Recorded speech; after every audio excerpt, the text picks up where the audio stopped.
Just you and me, just like I like it, Jackson. We're crashing the party tonight on CFP After Dark. Good evening, voice of College Football Nation, and welcome to tonight's edition of College Football After Dark, right here on the Voice of College Football. Ben is not here tonight for right now because the power is out at his location. It's doing the mess around with him. But no worries. It's just yours truly, Jackson Johnson from Alabama with the Voice of College Football, and my partner in crime, Sean Garner, who I start with on CFB After Dark Sunday nights. And let me tell you something, folks. We got some wild news ahead of you. The Ohio State Buckeyes National Championship recap. Jim Knowles leaving Ohio State for Penn State. You know, like how they say you can't beat them, join them? Well, you can't beat them, hire them. That's the motto for Penn State. And much, much more notes in all of college football, including our takes on the way too early top 25. Let me tell you something, folks. It's going to be a wild ride. How you doing tonight, good buddy? No, I cannot wait to get into this. And thank you, everyone, for showing up tonight. Man, have I mentioned Voice of College Football Nation? You are looking particularly dapper this evening. Each and every one of you. Oh, man. So happy. Some might even call you sexy. I'll bring my sexy back. Yeah. Yeah. Yeah, Jack, you can't get rid of your sexy. Your sexy is just follows you. Oh, It's like an old mole. It just keeps emerging. Well, I mean, there's a lot of talk about the Kansas City Chiefs and basically call them Kansas City refs. I guess a lot of people in the chat did not like the results of the Kansas City Chiefs defeating the Buffalo Bills in tonight's edition of the AFC title game. Well, before we really get this show on the road, Sean, where can people find you? And as Ben would say, where can they stalk you online? Well, you can find me on my Twitter and my Blue Sky accounts, where the links to which Jackson will generously supply you in the chat. And other than that, you'll just find me on Cloud 9 somewhere there if you following the Buckeyes return to their rightful place atop the college football mountain. All righty. And Michigan Man is joining us in the lineup tonight on tonight's edition of College Football After Dark, right here on the Voice of College Football. How you doing tonight, good buddy? And doing good, man. I just saw the Kansas City refs do it again. Oh man, who's your team in the NFL, by the way? I don't have one. I don't have one. So you're a fan of the not Chiefs? Yeah, look, man. Pat Mahomes is great. Don't get me wrong. He'll have an argument, I think, for being the GOAT when it's all said and done. But man, I've been wanting to see. I don't look at refs, man, but it's getting kind of. It's at the point like those. Did you guys watch the game? Yeah. Yeah, I mean, there was one kind of. I mean, the spot on that fourth down was odd. It was not bizarre. Even the fourth down. The play before that. I guess I forget what the controversy was on that play. So, okay, so the play before that, it was a little screen pass, right? Yeah. He got the first down. It was third down. He got it. Spotted it like a half yard short. And then obviously on the fourth down, I mean, he got the first down. I don't know. I don't get it at this point, man. Looks like it to me. Yeah. Well, Michigan Man, they've got a lot of those calls. They somehow always seem to be on the right end of all those iffy calls. Yeah. Yeah. Of course. But Michigan Man, what have you got going on in your wild week this week, and where can people find you online? Just getting ready for the next college football season. I just wanted to say, Sean, congrats on your natty win. You know Much those. appreciated. Much appreciated. All righty. I'm sure that will be a topic of discussion here coming up. Should be after we get some business done out the way. But before we get to some business, you can check me out on Alabama at the Voice of College Football, where I host Crimson Tide Live Monday afternoons, 5 p.m. Central Time, 6 p.m. Eastern Time, with Johnny Burts as we go over the latest news and notes on the Alabama Crimson Tide. Speak of the devil, Johnny and I will be going over our take on tomorrow's edition, where we go over the top returning players for 2025.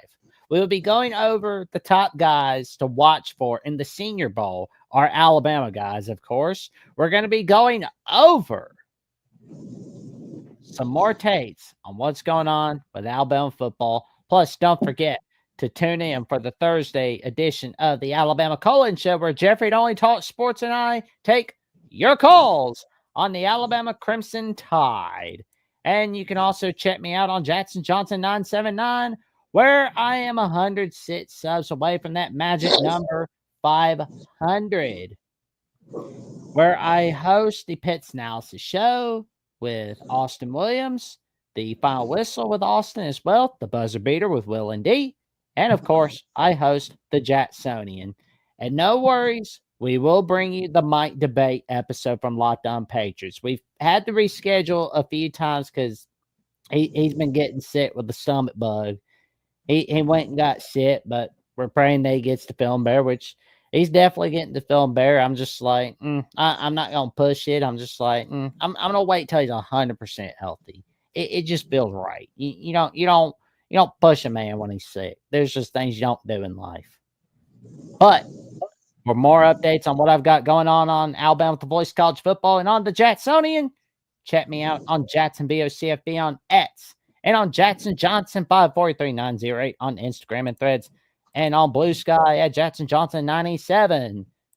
But what we got going on? Well, some magic at the Voice College Football. For $2.99 a month, you can become an all-conference member, where you will get a loyalty badge next to your name in the live chat and in the comments, custom emojis to use in the comments section and in the live chat.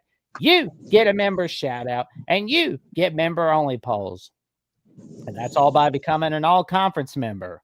For $4.99 a month, you can become an All-American member for $4.99 a month for the Voice of College Football. And in return, you can get priority reply to comments. And not only that, but you get to hang out with the man himself, the Voice of College Football, Mark Rogers. You get to hang out with him. And let me tell you something, it's always fun. For $19.99 a month, you can get discounted merchandise by becoming a Hall of Fame member at the Voice of College Football. And let me tell you, you could get some quality merchandise like these little coffee cups, like this one, or the top 25 that actually makes sense. You can get the shirts, the dog bowl, all kinds of stuff for the Voice of College Football at topqualityshirts.com. $99.99 a month, you can get VIP access to all of the top expert picks for the Voice of College Football. From Mark Rogers, Steve Merrill at Wager Talk, Steve Dace from Blaze TV's The Steve Dace Show, and the Michigan Podcast, Matt Zimick from Trojans Wire, and the Big Ten Show on the Voice of College Football Monday nights. And last but not least, you could become a Heisman member at the Voice of College Football, where you can give out content requests. And most importantly, you get a panel invite to College Football After Dark Sunday night with Exploring with Ben and Friends, right here on the Voice of College Football. And let me tell you something, it's like an investment for the future, especially if you are looking to give out your take in all of college football. You can become a Heisman member, and you can be on this panel for College Football After Dark Sunday nights. And let me tell you something. We got some top gifts coming up. Well, there's this book that's out on Amazon, and it's written by Mark Rogers at The Voice College Football. And it is the top gift for college football fans nationwide. It's called The Disputed National Champions, College Football's Historical 1990s Reset. And in this book, you will learn about what happened during the 90s, how the decade changed sport, why the championship results should be questioned.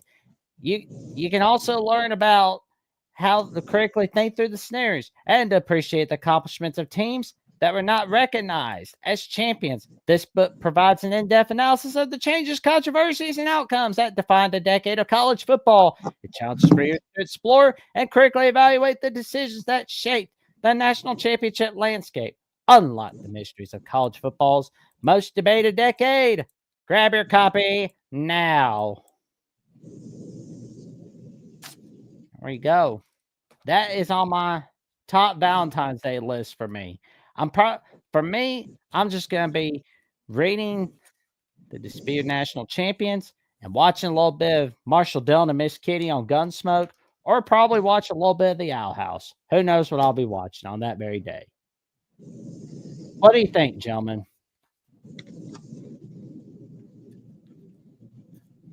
You do whatever you want, Jackson. Oh, undisputed national champions? Yeah, absolutely. Great Valentine's Day gift. There we go.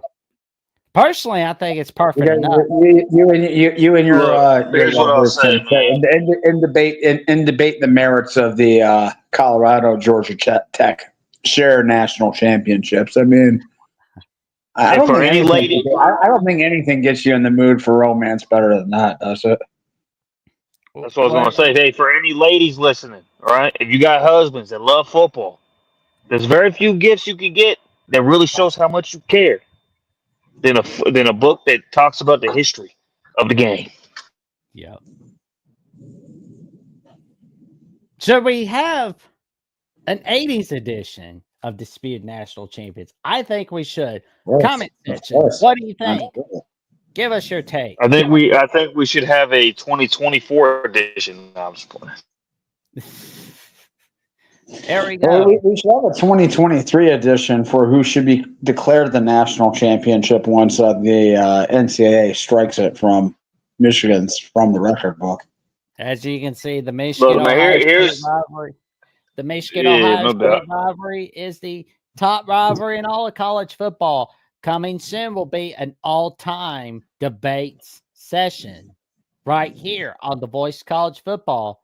Who will you see on with Mark Rogers for this debate? Stay tuned to find out. Like, comment, subscribe to The Voice College Football. Click on the notification bell so you never miss no video whatsoever. And let's get started. Did an Alabama fan just call the Ohio State-Michigan rivalry the best rivalry in college football? Is that what happened?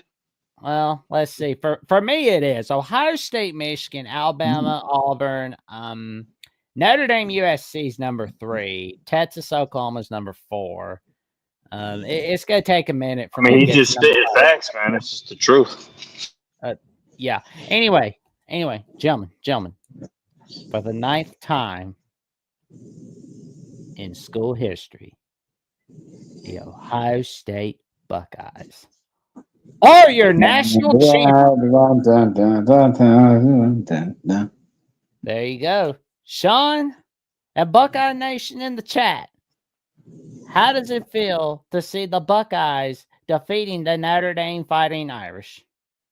What were your takeaways from it, good buddy? It's just an amazing run. I mean, I think as low and as dejected as we were feeling in late November, I don't think you could have been more impressed or more proud of a group of guys responding in that moment. Yes, I mean, it took a unique circumstance. I mean, this is the first time in college football history a team like Ohio State would have been able to recover from something like this. But hey, we're pioneers in the playoff. Won the first 4-team playoff, winning the first 12-team playoff. I mean, we're we're just trailblazers, I guess. But in all seriousness, I mean, I don't. The way this team came together and performed really in each game at the level that we all thought they were capable of during the season, but rarely really saw. I mean, it was just a thing of beauty. The 4-game run they went on is going to be pretty hard to top in future years. I mean, demolishing Tennessee and Oregon, coming out with a monstrous defensive play in the semifinal to ice it off. I mean, obviously, the Sawyer scoop and score 82 yards. That will be one of the classic legendary plays in the program's history forever. Mm-hmm. And then kicking Notre Dame's butt for the most part in the finals. I mean, it was awesome because it was, I don't know, it was honestly a fairly low stress run, save for maybe that Texas second half. Maybe it was, and I mean the fact that this group of guys all decided to come back. You had about 9-10 guys who eschewed NFL futures, delayed their NFL futures to come back because, they came to school with a mission and the mission was not accomplished a year ago. And this is a group of guys that have represented the school exceptionally well, displayed, excellent character, done everything right. One of the highest academic performance ratings in the country throughout the whole thing. And then, bring in a transfer quarterback like Will Howard, who's just turned into a folk hero, not only through his play, but through, his conduct and his character off the field. I mean, it was utterly satisfying. There's nothing that makes me feel empty about this. I mean, obviously, the second most important thing we could have done this year, we didn't accomplish, but hey, I'll take it. And then Ohio State fans appreciate this, I think, about as much as anybody because we are so off. This team is so often in the conversation to win it all. It just hasn't done it that often. Where we want to three championships in 22 years is nothing to snicker at, but I mean, this team almost on an annual basis is right there for the crowd. So we know how special and how precious each and every one of these are about as much as anybody. So that's how I feel. There we go. Yeah, so very impressive run, no doubt about it. It will happen again. I mean, this is the new college football. Teams to win a championship will have to beat 3 to 4 top teams. So it will happen again. I mean, it's inevitable. It might happen next year. But yeah, it's an impressive run. I mean, there's not too much to say about it. They beat 4 teams that they were favored to beat, and they won the chip. I mean, there's really not much else to say.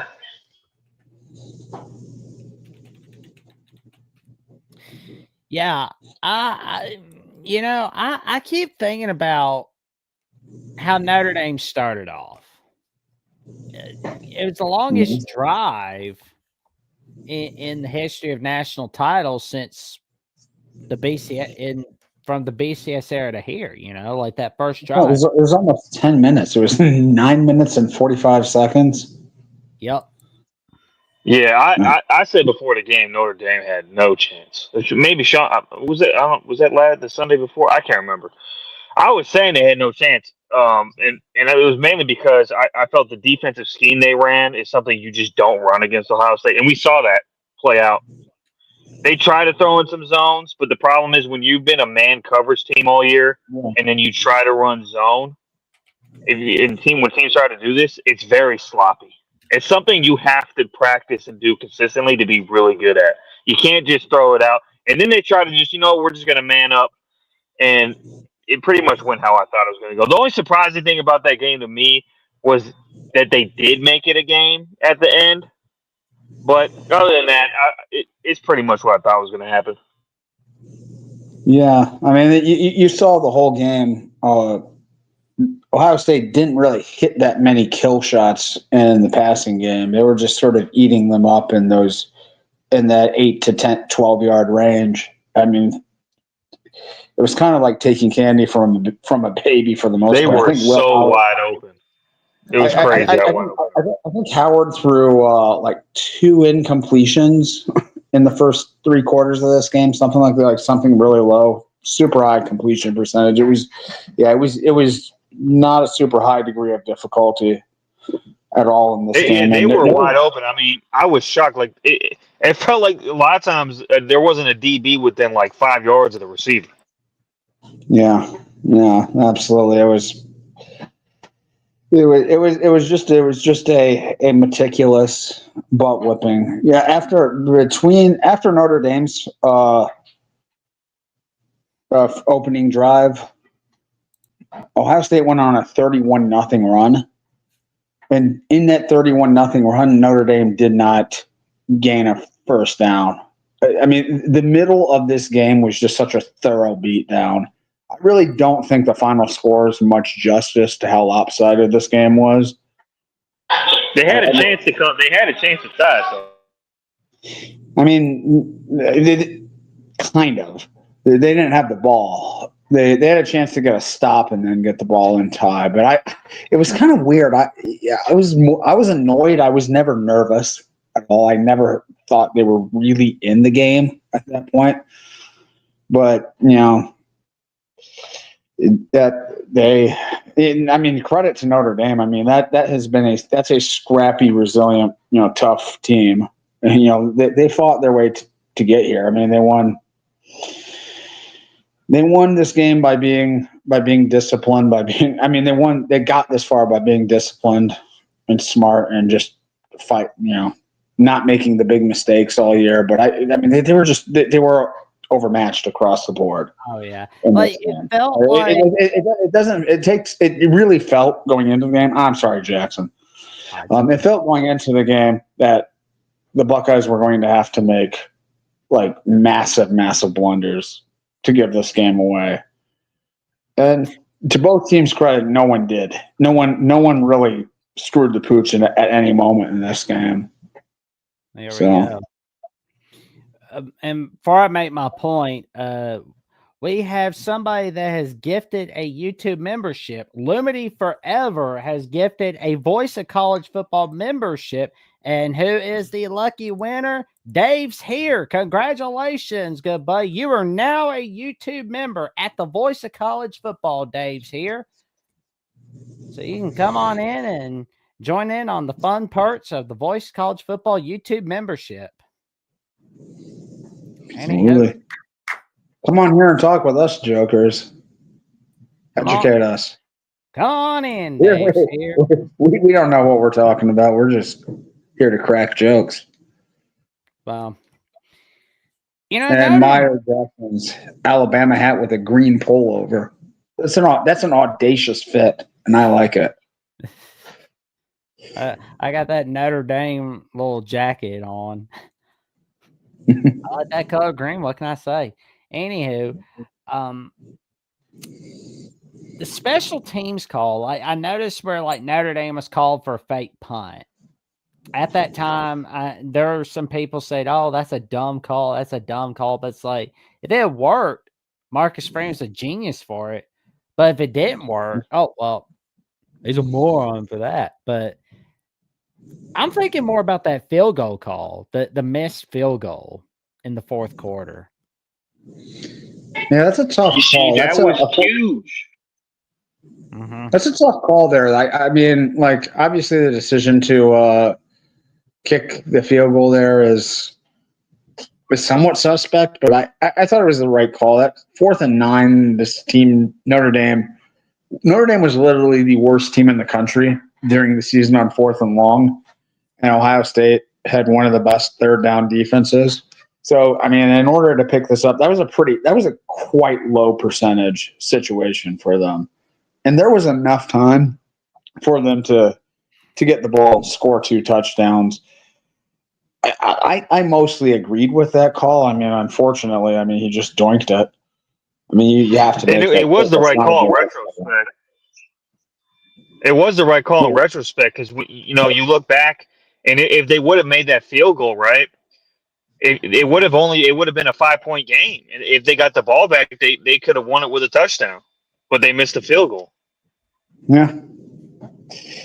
Either way, they the champ. Congrats to them. The expanded playoff, saved Ryan Day's job. Thankfully, he's a Michigan fan. I'm glad about that. But yeah, congrats on the natty. Are we gonna talk about the elephant in the room? I did want to touch on that fake punt for a second here. I mean, I thought that was a really gutsy and strong and good call, and it should have worked. I mean, the receiver, it was right in the receiver's hands there. And that was at a point in the game where Notre Dame's offense was just completely dead. They were getting absolutely nothing going. So, I mean, and their defense wasn't having any success stopping. Ohio State scored on the first 5 possessions in this game. They weren't having any success on either side of the football. They needed to make something happen. And I thought it was the right situation, the right time. And it just didn't work. I mean, but it should have worked. I mean, the play as designed was there. It was open. They just didn't finish the play. Mm-hmm. Sometimes it just doesn't work out in your favor. We're gonna talk about the elephant in the room. I gotta ask Sean about this, man, because I've never seen this before. Have you ever seen a team win a championship, right? Mm-hmm. And the defensive coordinator doesn't move up. I wouldn't even say it's a lateral. I would say he went to a school that's not as good as Ohio State. Well, if you ask Michigan fans, they had that happen to them last year because the NFL's a step down. Yeah, but they moved up, though. But they moved up. Not according to Michigan fans. The NFL's a step down, right? Well, that's not me. Clearly, the NFL is. If you're talking about coaching, and you're talking about the pro league is always the best of the best. Yeah. I think there were some issues with him and a couple of the other staff members. I think there was some discord there. He is now becoming the highest paid defensive coordinator. $3 million a year. Crazy. $3 million a year. Yeah, for a coordinator. We used to be shocked when head coaches got that kind of money. But no, I mean, it was when I heard the Oklahoma rumors this week, I dismissed it at first, and then once that rumor persisted through the week, I was like, okay, there actually is some smoke here. I think it's terrible the way he did it, though. I guess I'm not quite as familiar the way he did it. I mean, he didn't show up to the. Are you talking about him not showing up? He didn't show up to the Not only did he not show up to the championship celebration, he did this on the day of the championship celebration. He didn't even wait. You couldn't wait a day or two. Like, you couldn't wait till after. You do it. He does it literally during the championship celebration. So there must have been some toxic. I don't know what was going on. Yeah. I have heard rumors of the like that.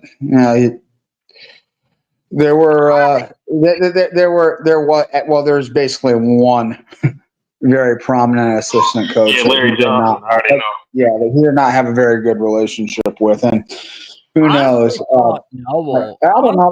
Like to me, that's an odd situation. But I mean, leaving for Penn State, a bit of a shocker, a bit of a surprise. I mean, I would say it's kind of weird. Penn State lost a guy who made a very similar move, maybe a step down move, going from Penn State to Clemson. Oh, You know, Tom Allen, yeah. yeah. That's what I'm saying. So It's so odd. It's not even it's not even a lateral move. It's a move down. Ooh, yikes. Yeah. His sister said that? Holy crap. I didn't know this. Bro, and I also heard he's the one that contacted Penn State. Not Penn State contacted him. Oh, wow. That could be. I'm not familiar enough with the situation to really to speak about the specifics of there. But yeah, like it's a shocking. You're not wrong. This is a weird situation, and I think it leaves Ohio State in kind of a conundrum here. I don't know exactly who they're going to go out and get. I mean, maybe one of the downsides of winning a national championship or playing this long of a season, you know, the staffs for next season are mostly set right now. I think they might just promote the safeties coach because supposedly the safeties coach was Jim Knowles' guy, so they might just promote him. That's the funny thing, Michigan, man, because I'm looking at this article. I'm looking at this article from Dan Hope at 11 Warriors. He's saying the same thing you're saying, Michigan, man. Promote the safeties coach from within. Yeah, and there's and he also says Tim Walton, the secondary coach, is a candidate. Jim Leonhard from the Broncos, Randy Bates from Pittsburgh. Well, let's go ahead and pull up this article, shall we? Jared Mayo, John Heacock, Mike Tressel. Heacock. Yeah, Tressel. Those are legacy names there at Ohio State. So is Bates. And Jeff Hafley from the Packers. Yeah, he was the coordinator for them in 2019 when they had a number 1 ranked defense. Dave's here says Lynn, Steele Lamb from USC. What do you think, Sean? I mean, I wouldn't be like blown away if they had him. I'd be okay with that. Either way, I wouldn't necessarily be over the moon about it. Yeah, either way, it's going to be tough to replace him. I don't care who you get. He was a great DC. Sean,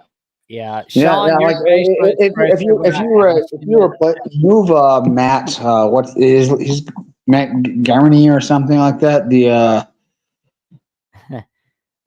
safeties coach. Good grief. Matt Guerrieri. If you replace him, I mean, that guy's never called plays. That guy's never been a defensive coordinator, and now you put him in with a defense that has to be completely retooled. I mean, not completely. They'll still have a lot of guys that have played and a lot of very talented guys, but it's not going to be anything anywhere close to as experienced as this unit was. Yeah, that's a little bit concerning. It could work out, but we don't have any proof of concept with a guy like that. And like I saw another name there, Phil Parker was on there, and that's a guy. I mean, one is I don't think he would even come to, and two, I think the way the coverage is, the scheme they play, it doesn't exactly lend itself to attracting really high level recruits. That's not a pure zone cover 2 defense. I don't think a lot of high level DBs are going to want to come in and. Well, and I think also too the Phil Parker has that mindset of if Kirk Ferentz goes, I go. That I think that's what's happening as well.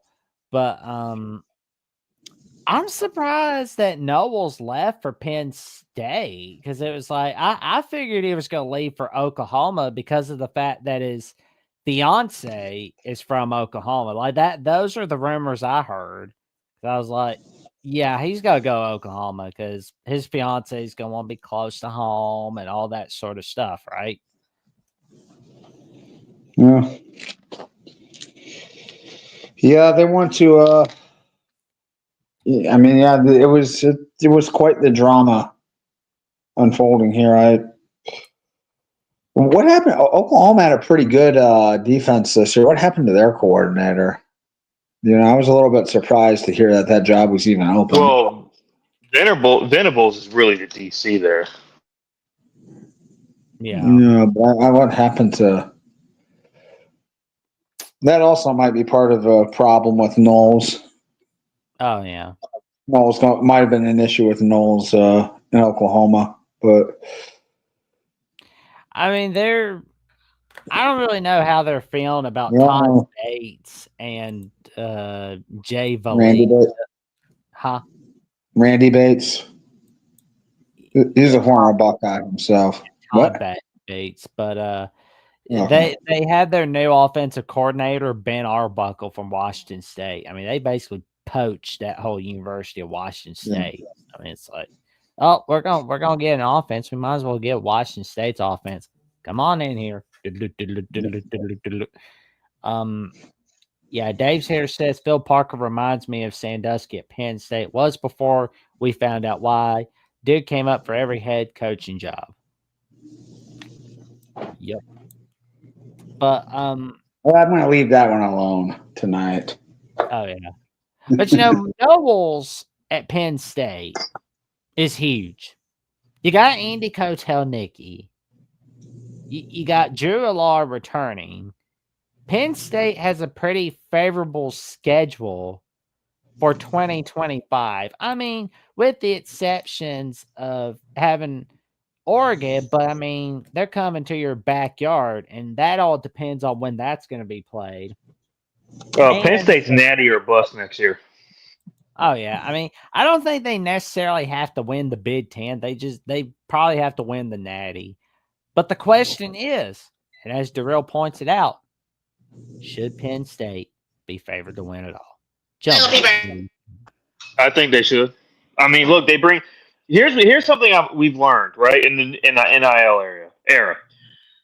Teams that have the best chance to win a championship are teams that retain their veteran players and fill in whatever holes they have in the portal. Those teams, Michigan and then Ohio State, that was their formula. They brought all the players back that could have gone to the NFL, and then they filled whatever weakness they thought they had in the portal. That's what Penn State's trying to do that now. Penn State's bringing back pretty much all the guys that could have gone to the NFL. They're probably going to try to fill some spots in the portal. They did lose Abdul Carter and Tyler Warren to the NFL. Yeah, they lost a couple. You're going to lose a couple guys, but they brought back their top level guys. But yeah, they do. Both their running backs could have left. Both their running backs would have got drafted. There's no question about it. Drew Aller could have got drafted. Would have got drafted. This was a weak QB year. They're literally trying to copy Ohio State and what Ohio State and Michigan did. And I don't blame them. It seems like that's the formula. And then they hire the second best defensive coordinator in the country. I mean, come on, man. Yeah. Yeah, Michigan lost their or is about to lose their defensive coordinator. It looks like too. Yeah. So no, I don't think he's leaving now. I mean, like, you're out on an island there. It seems like it's almost a done deal that he's going to the Saints. With who? With Mike Kafka, the new coach. Yeah. Just hired him. Which team? The Saints. Well, it sounds like that's basically likely happening. Oh. But regardless about Penn State, I don't know. Like, I don't know who should be the favorite next year. I just look through all these teams, and I just who's that impressive that's returning like enough high level talent. To me, I feel like Penn State. They may be trying to copy the Michigan or Ohio State model, but they feel like Walmart versions of those teams, to be honest. I mean, this. Yeah, they definitely be the third wheel, man.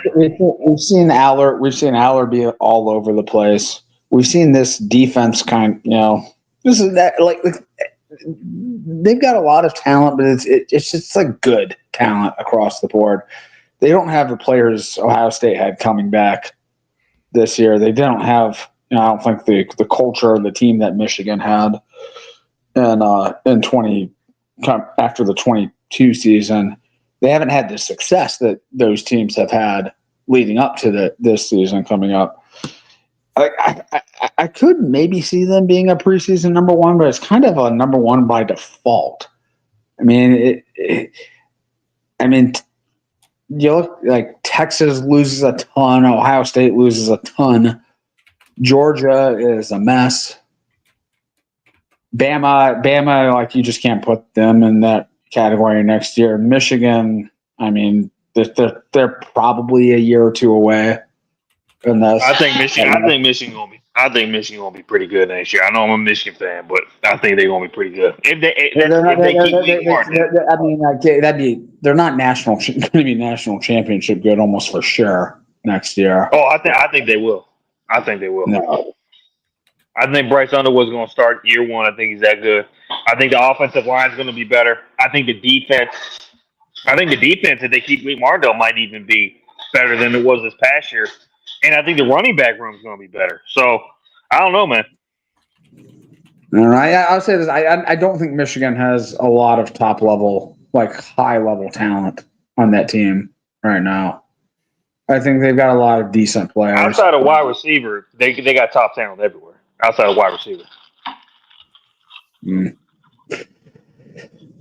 I don't want to turn this into a Michigan breakdown, but I'm saying I get next year. I mean, looking into the season, I don't know if I'd have to struggle to think of a year where there's a softer number one coming in the season than next season. I'm not wild. I'm not frightened by anybody. I think I would probably put Texas number one coming into next season, but I mean that's. Well, Daniel. Texas is a good one. Daniel Hamry says. I think Ohio State will have a really high ceiling next year. Like they could, but there's a lot of things that have to go their way. I do think they'll have like superstar talent in a few key areas, but they do every year. Yeah.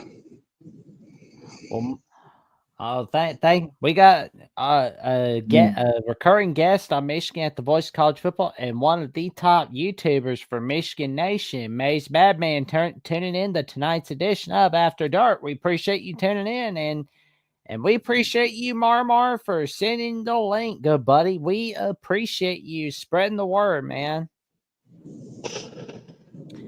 And this brings me to a very good topic. I've been really thinking about this because I can't help but feel like the 2017 Alabama national champions and the 2024 Ohio State national champions are very much similar. Why? Because of the fact that they lost to their top rival, then later won it all in all of college football. Wait, was Auburn unranked that year?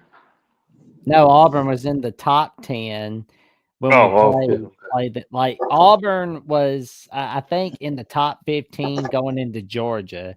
Everybody was speaking negatively about them, but then they upset number one Georgia. And that was at home too, correct? Or that was away too, correct? That was at Auburn. Home. The last time they beat Georgia on the road was in 2005. No, I mean Auburn. The Auburn game was on the road, wasn't it? Yeah, Auburn beat Georgia. It was in Auburn. But Auburn then, of course, upset the Alabama Crimson Tide, thus clinching the West Division, and lost the SEC title game to Georgia. But what Alabama needed was Ohio State to bail us out again by upsetting unbeaten Wisconsin, keeping them out from the Big Ten title. And now 2024. Yeah, if Ohio State had not scheduled Oklahoma that year. Oh, wait. Am I getting that right? That was If they hadn't scheduled Oklahoma in the offseason, no, you guys lost to Purdue that year. That's what screwed you guys. No, they lost. No, that was next year. That was 2018. Oh no, wait. That was 2018.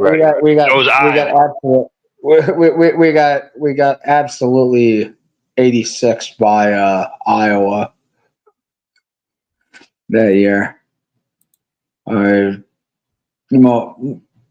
That's probably the most miserable non-Michigan game I've ever experienced. You know what's interesting Maybe about the most that? miserable game ever.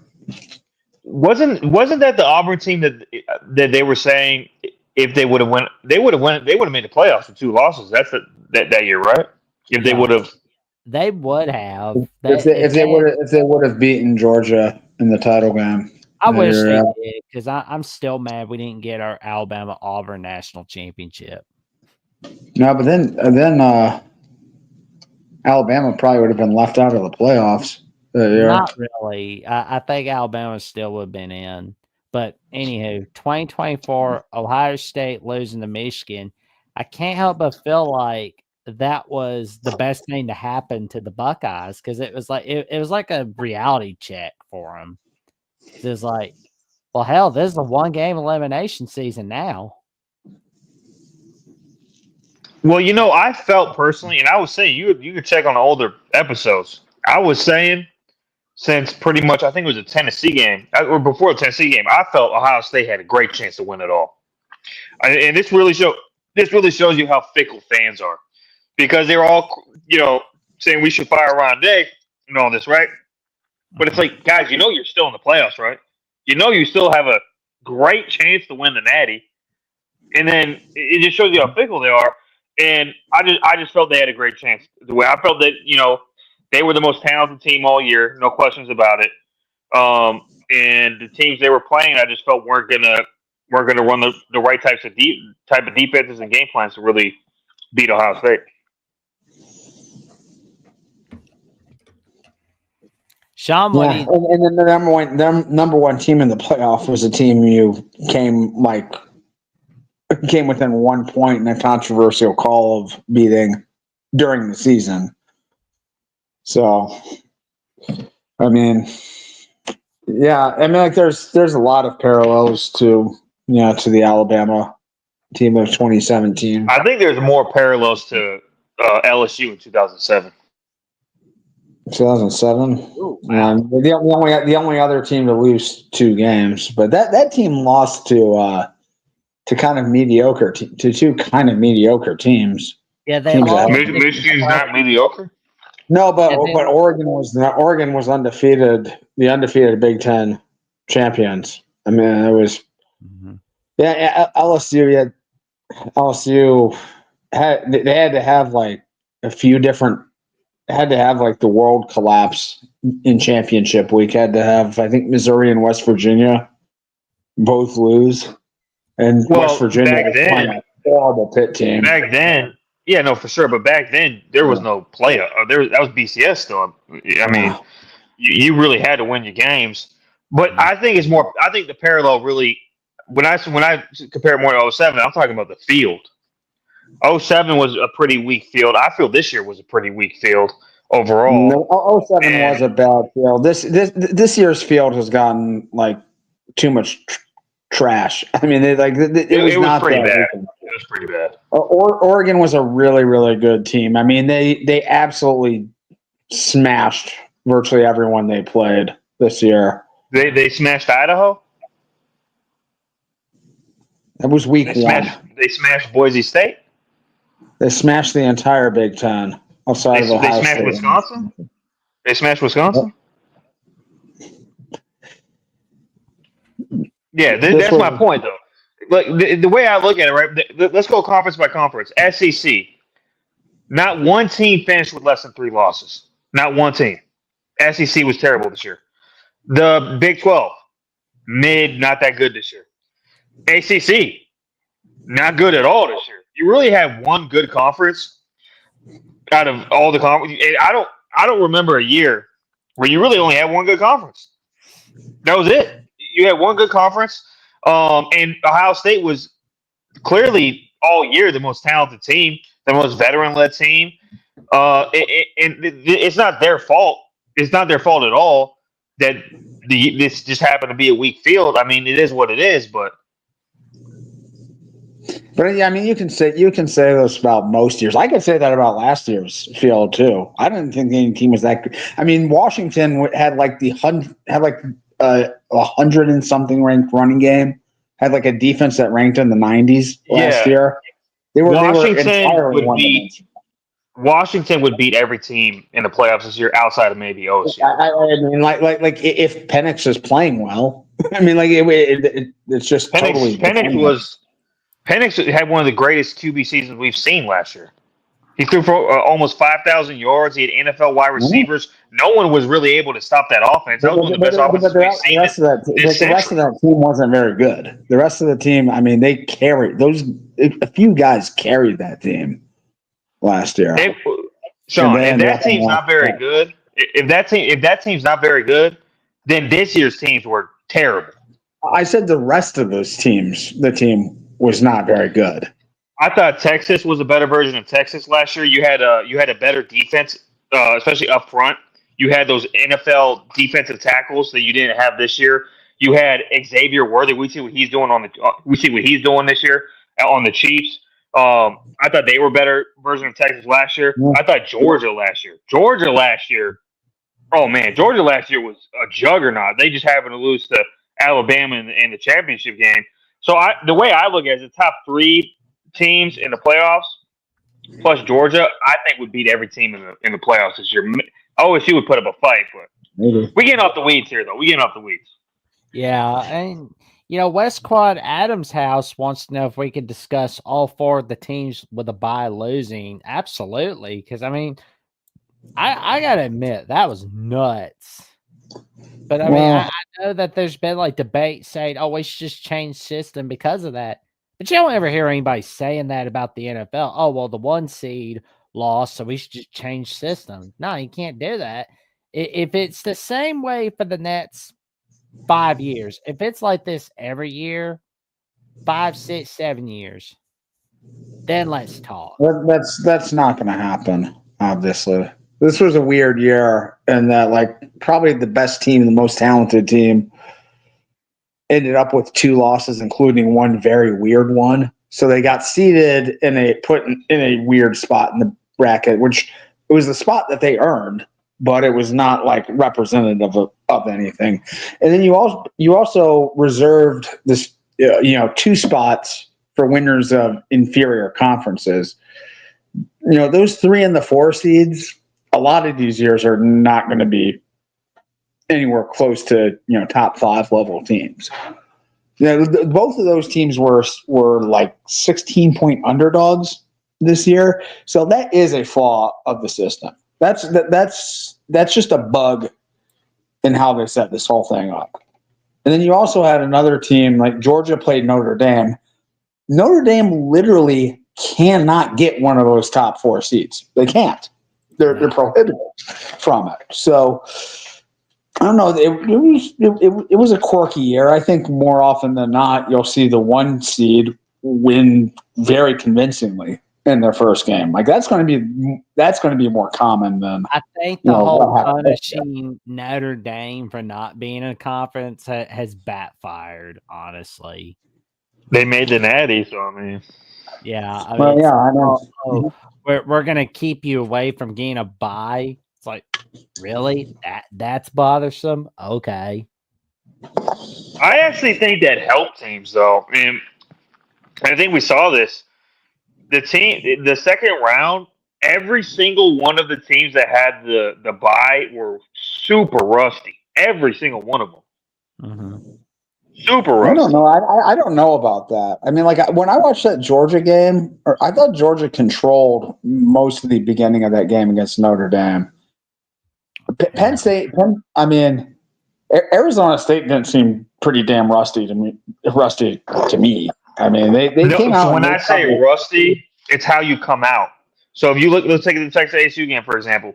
They did start out rusty. They got into a hole, and then they kind of built themselves back into the game.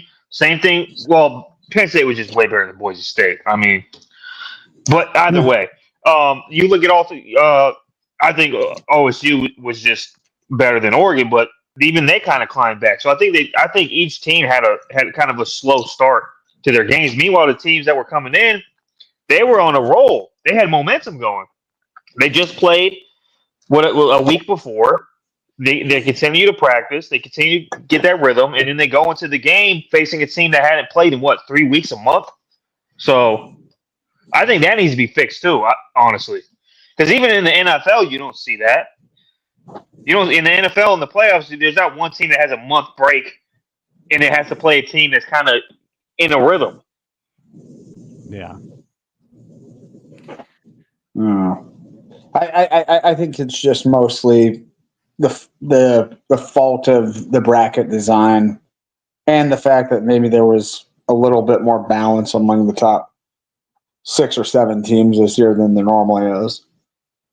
Because there are some. If we would have had these during the Saban era, I'm pretty sure Bama would have just beat the living daylights out of those 8, 9 seeds those seasons. It's just the type of year it was. Oh yeah, no, for sure. This was definitely the weakest CFP 3 and 4 champion. spot. They need to fix that. That's just a joke.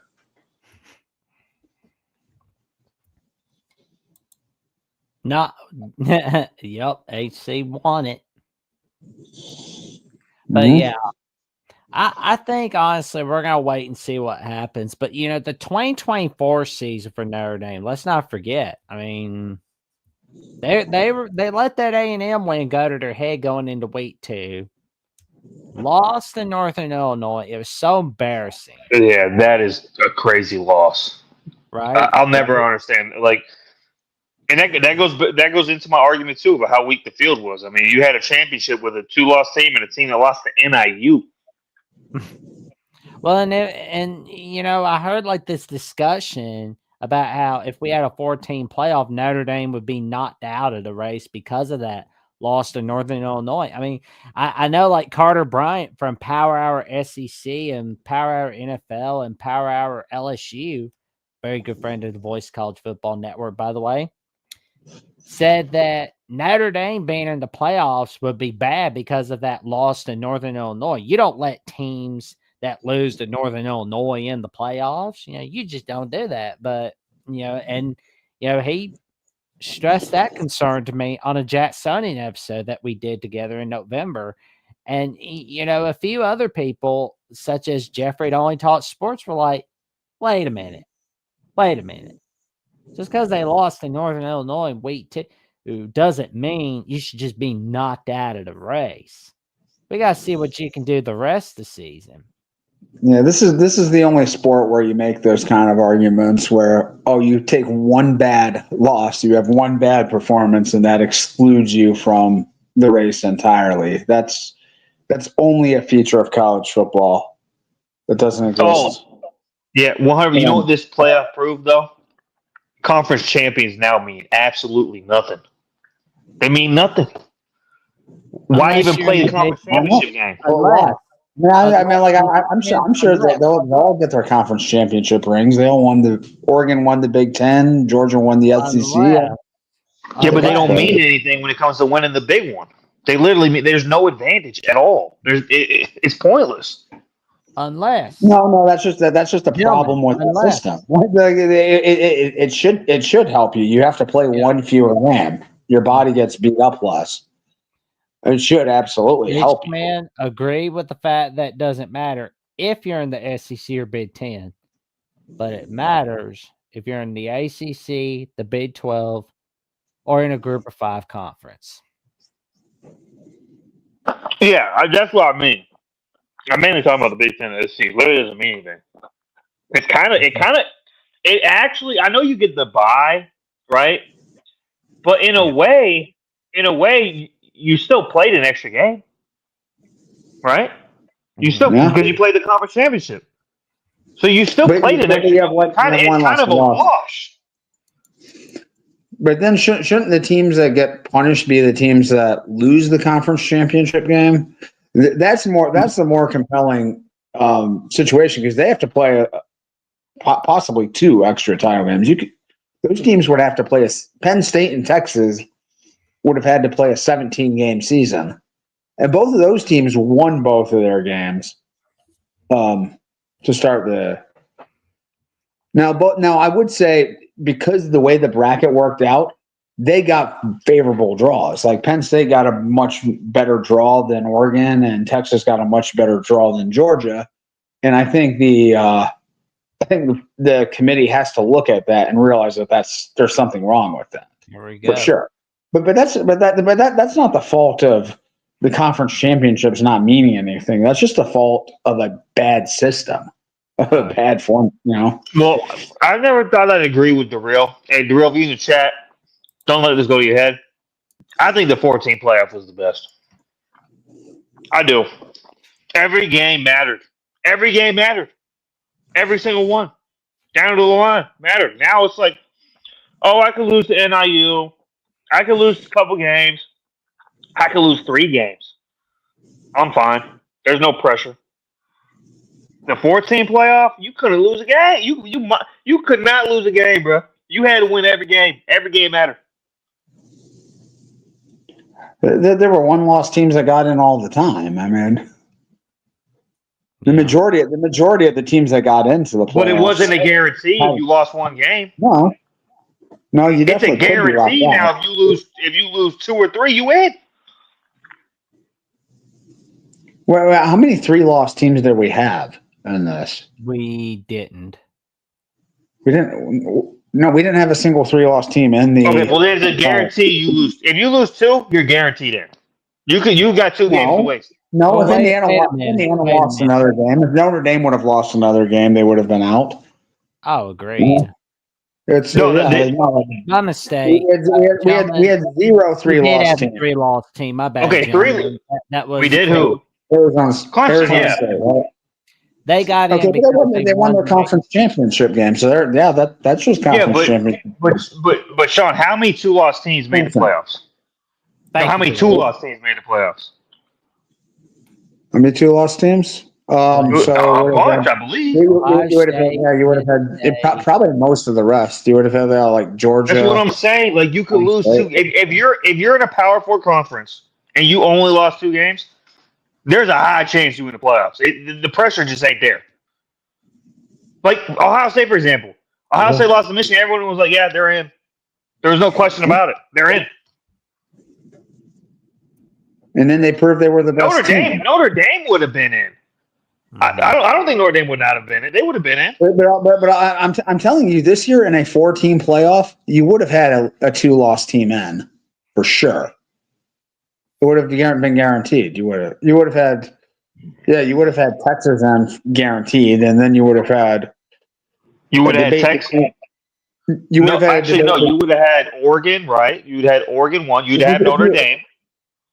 No. So there's 2 spots from. Yeah, Notre Dame would have been in. No, they weren't.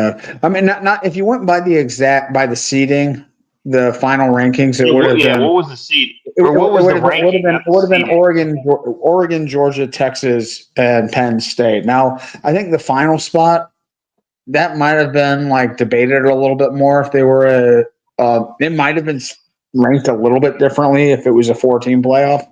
They might have put Ohio State in ahead of Penn State. They might have put Notre Dame in that spot.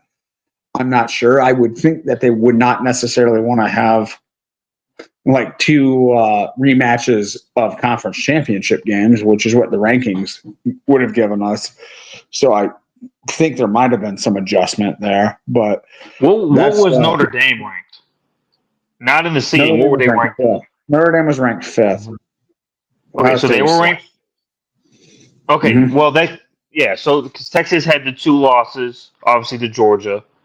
I mean, there would have been probably 1 or 2 2-loss teams, but that kind of goes into my point though of how weak the field was then. Because even in a 4-team playoff, you still would have had what 1 2-loss team in the Final 4. But the interesting thing about all of this is all 4 of those teams came from 2 conferences, and they all were in 4 different conferences a year ago. So they're all playing tougher schedules now, which is going to lead to taking more losses. You understand what I'm saying here? Yeah, but we could go team by team here. Georgia got blown out by Ole Miss. They've been there. They lost 2 other games. Who were they? Oh, Alabama. Alabama. That was it. They lost to Alabama. And then they lost to Oh, they Notre had Dame. two losses. Okay.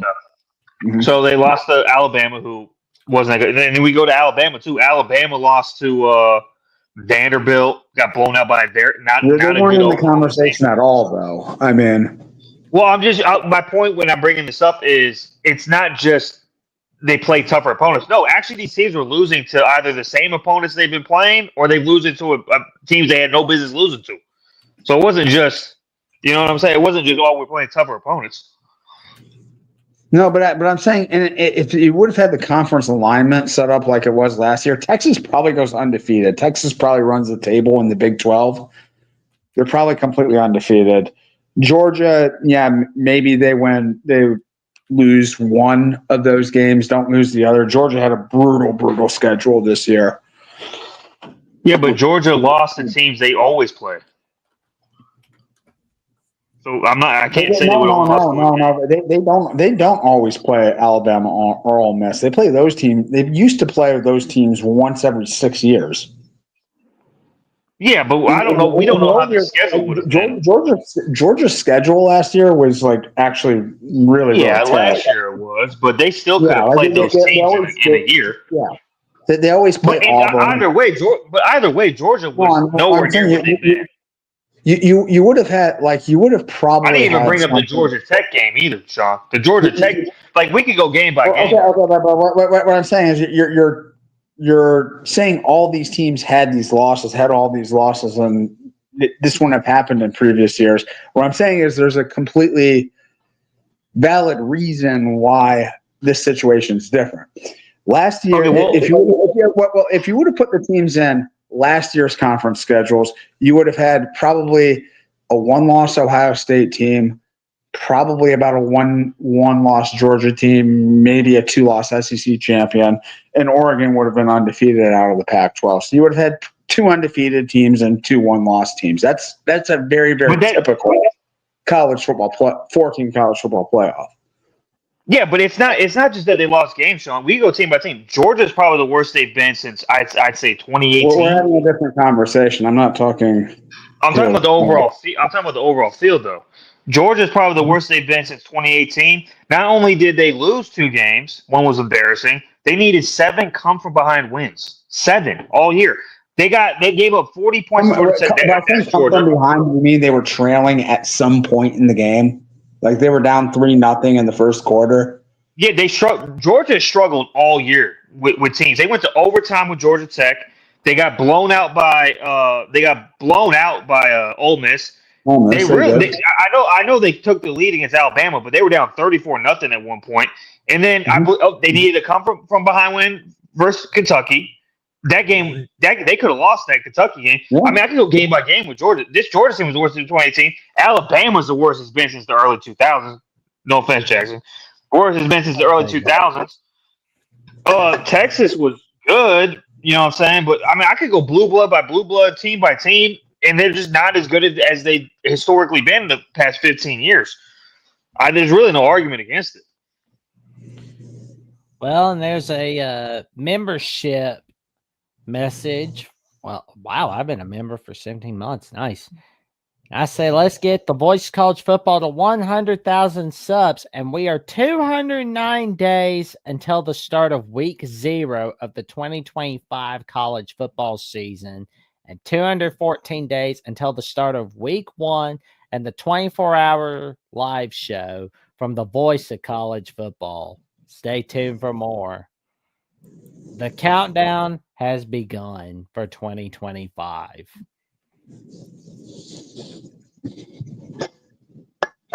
Here we go. Sean, what do you think, man? What you gonna do until we get to the start of 2025? Well, we already started 2025, right? Are you talking about the football season? College football. Yeah.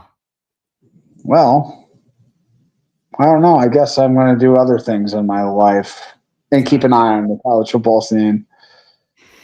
I don't know. I've got a couple trips planned. I'm going to be heading to Phoenix and Philly in March.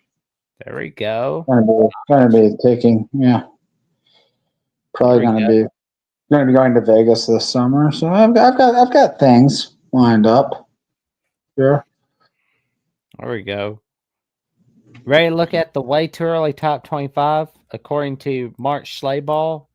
Yes. Let's look at this because this is amusing to me. Yeah, so the Buckeyes are number 1 in this field, and Texas number 2. So I'll say though, this And is when going was I'm sorry, Jackson. When was this published? 5 minutes after the national championship ended. Okay, so some things have changed since then, but still. This is going to get updated for quite a little bit. There's probably going to be a second, third update. No. The top 25 right after the Natty game is the most pointless top 25 there is. On Texas, number 2, according to this top 25. I'm not exactly sure how Ohio State would be a network call when ESPN Disney doesn't have the Big Ten, but okay. Penn State's number 3. I mean, they got that pitiful non-con schedule, but whatever. Notre Dame. That's all the better. That's all the more reason to put them up there. I can tell you why this has changed already. Notre Dame has lost a lot since the Natty game. Hey, Notre Dame's got a really tough schedule coming up in 2025. And they lost a lot of returning guys to the transfer portal. And Al Gordon. Is that his name Al Gordon? Yeah, Al Golden. And he's gone too. So that's already going to change. Yeah. Yeah, I don't know. That's very like skill heavy. I don't think that's how Notre Dame's really built to win with skill. They lost 3 starting O-line to the transfer portal. Yeah. Was it 3? It was 3. Yeah. Well, that's a big blow. Feel better with the 0. I don't like seeing Alabama playing Mercer. It makes me mad having to watch that game because it's like we could be playing a tougher opponent in non-con, but oh well. It doesn't hurt you though, Jackson. Now, I mean, it really doesn't. Like, why even schedule a tough opponent in the non-con now? It doesn't benefit you. Tough. It makes you. Yeah. I would agree in the 14, but now if you have weak opponents, it makes you look weak. It makes everybody think you look weak. But who cares about what people think as long as you're hoisting that trophy at the end? That makes you look pretty cool, I would say. Cool, small. I want to have the toughest schedule as possible. That's what matters. Yeah, because once you win the once you win the chip, then people start comparing. Oh, well, they start comparing championship teams, and then that gets into a whole nother thing. Yeah, good point. So what Jackson's saying is he wants to be able to say, "Hey, I had the best championship team. Mm-hmm. My championship team this year was the best. Mm-hmm. Just win the damn thing. Do what's best." The last 2 national champions played a bag of nickels for the in their non-conference. The best non-conference team either of the last two national Sean, champions. That is facts. That is facts. Yeah. That is facts. But one champion went undefeated. The other one lost to that champion's bench warmers. Yeah. One championship is guaranteed to stand. Is guaranteed to still count. Yeah, I mean, like if Alabama's having like all group of 5s and like a FCS non-con on their schedule, no power 4 schedule, it's just gonna put me in a really bad mood. Like I'm just gonna be in a horrible mood because it's like it doesn't make us look tough.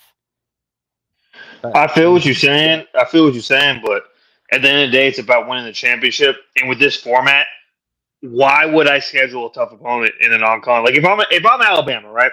Right. I'm literally scheduling the weakest because there's 4 non-cons in your guys' schedule. I'm scheduling the weakest I can schedule because I know as long as I got 2 losses minimum, I'm in there. The chances of me being in there as an SEC team with 2 losses or a Big Ten team too, I'm in there. So I'm scheduling the weak non-cons, man. It does not benefit me at all to schedule a tough opponent in the non-conference anymore. It did in the 4-team. It did in the BCS.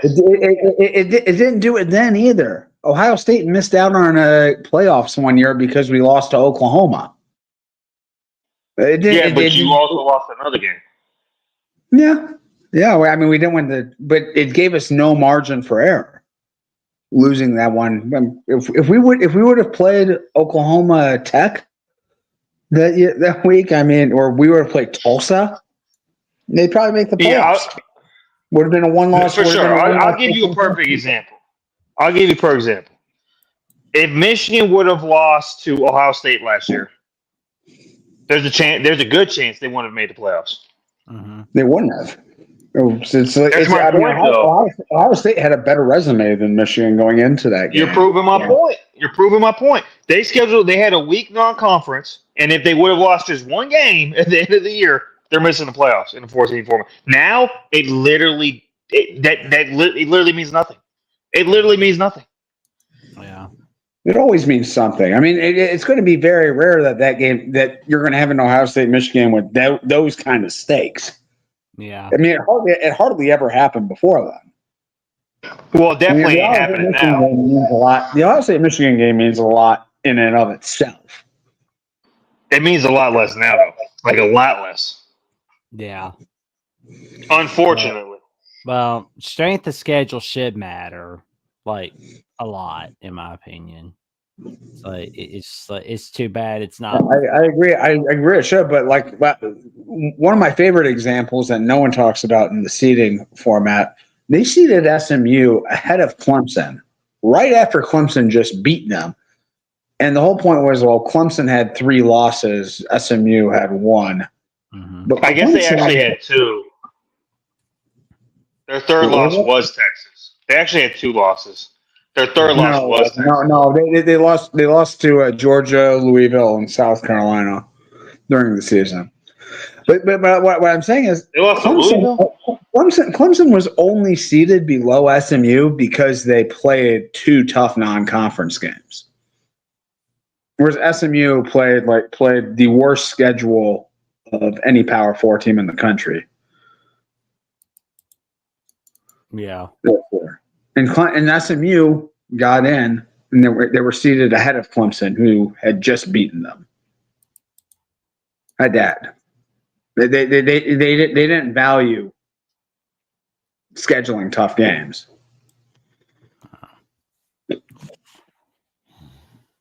Well, I will say though, I do like seeing our 2025 non-con. Yeah, because we got 2.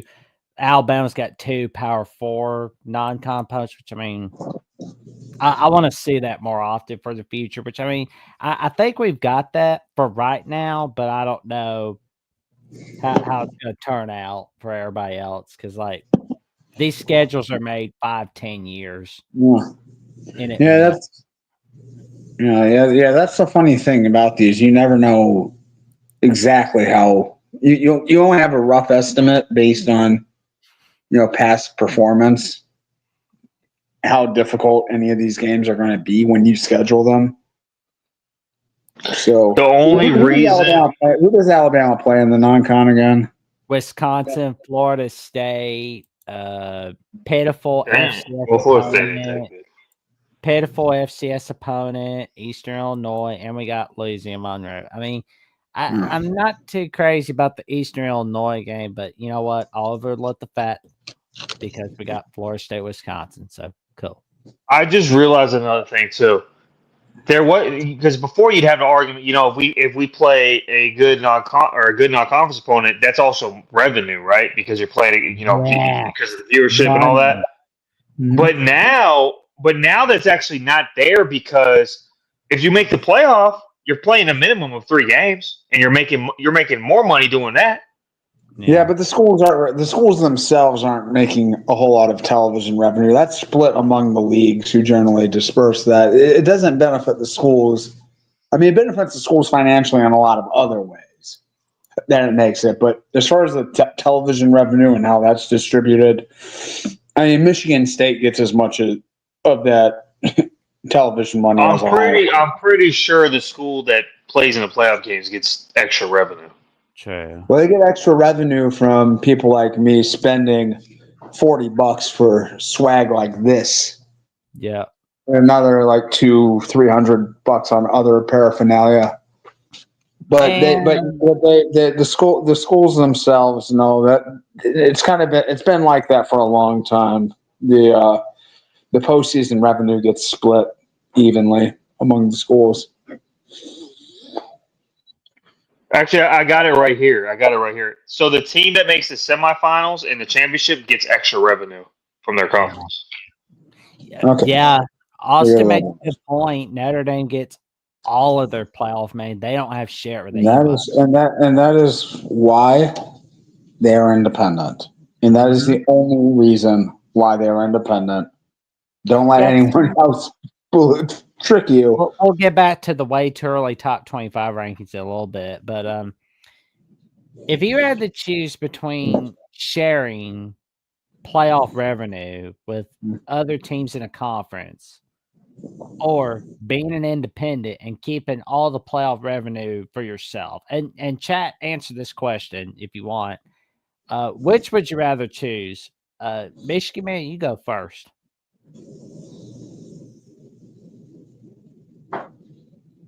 Okay, we'll go to Sean. Hey, my bad. What was the question?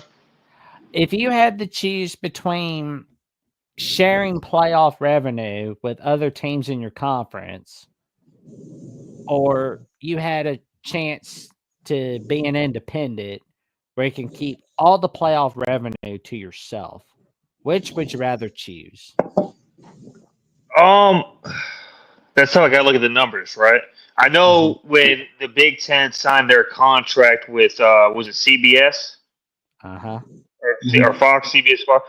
What'd they get? Like each school got like, or it was like 100 million, or how was it 100? Was it 100 million that the conference got, and then each school got like, it was a lot. It was like $1 billion. About $6 million. Yeah, I think it was $1 billion deal. I think it was like over $1 billion, and then each team that the conference added, I think it went up. The deal went up. There was a clause Washington and Oregon get half of, at least for the first like 5 years. I think maybe 10 get half of what the rest of the schools get. They joined at a discount. Yeah, so I think each team gets like $100 million. That seems or like 80 million, something like that. Because it was a $1 billion deal, and I believe each team that the conference added, there was a what's it called clause that added like 100 million to each team that joined.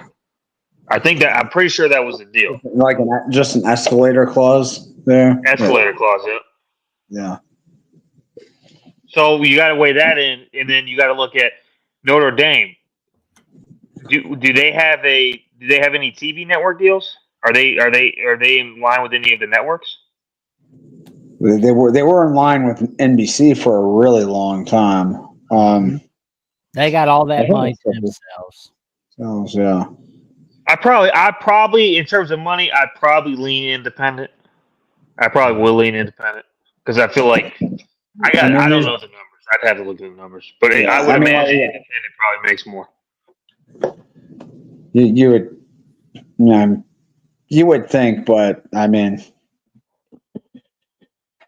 yeah, they're going. I have a feeling like there's going to be some lawsuits with the NCAA over the next couple of years, and some of this. I mean, there might be like a major fracture at the top of NCAA is not going to be around, and I would say probably 5 to 10 years. I don't think it's going to be around. Yeah, I tend to agree. But it's going to be kind of nutty here when all this stuff gets litigated in court. And then college football is an absolute mess right now. Like Sean, I think these conferences are okay for a little while because these are like 10-year deals with that they have with these networks, and they're still raking in really good money.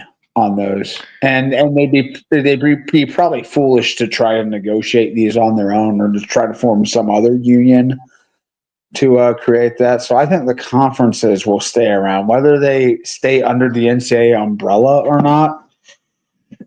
That's a tough call. Well, here's what's interesting, and college football is such a mess right now. And a perfect example of this is actually Ohio State with the tampering that's going on with the Ohio State players. It's insane. You got schools offering Jeremiah Smith 4.5, and this is supposed. I mean, this is what's reported. I don't know if it's, but the fact that teams could just go around offering players on teams that are in the portal millions of dollars, like they got to do something about that. Yeah, and the NCAA did it to themselves. They resisted this for way too long, even when it was very clear. In the lawsuits, the Kane Coulter lawsuit, where athletes formed the right to unionize, and the California ruling that this was coming, and the NCAA just put their head in the sands, didn't put any guardrails against it, and just kind of kept resisting this trend until the Supreme Court basically just smacked them down.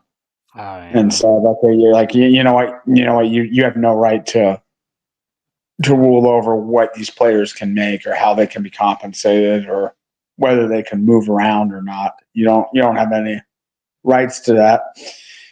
And once they lost in that situation, like their hands were just tied. They just can't regulate any of this stuff right now. Had they been more proactive 8-9 years ago, I mean, I think we would see a much more manageable version of this NIL than we do today. It's a shame because absolutely, like, kids should not be getting approached by agents in between every season. No. Hey, you want $2 million extra to come to me over here? I mean, it's difficult to run a program. It's difficult on the kids to deal with that kind of pressure. I mean, but well, yeah, that's crazy. But yeah, back to 2025. Yep. College football season. Yeah, way too early. Top 25. Georgia's number 5 according to the ESPN rankings. Yeah, that's. I mean, like Georgia's lose. Can we go back up, see some of the key returning players for Georgia? Kind of a little. Sorry. So it looks like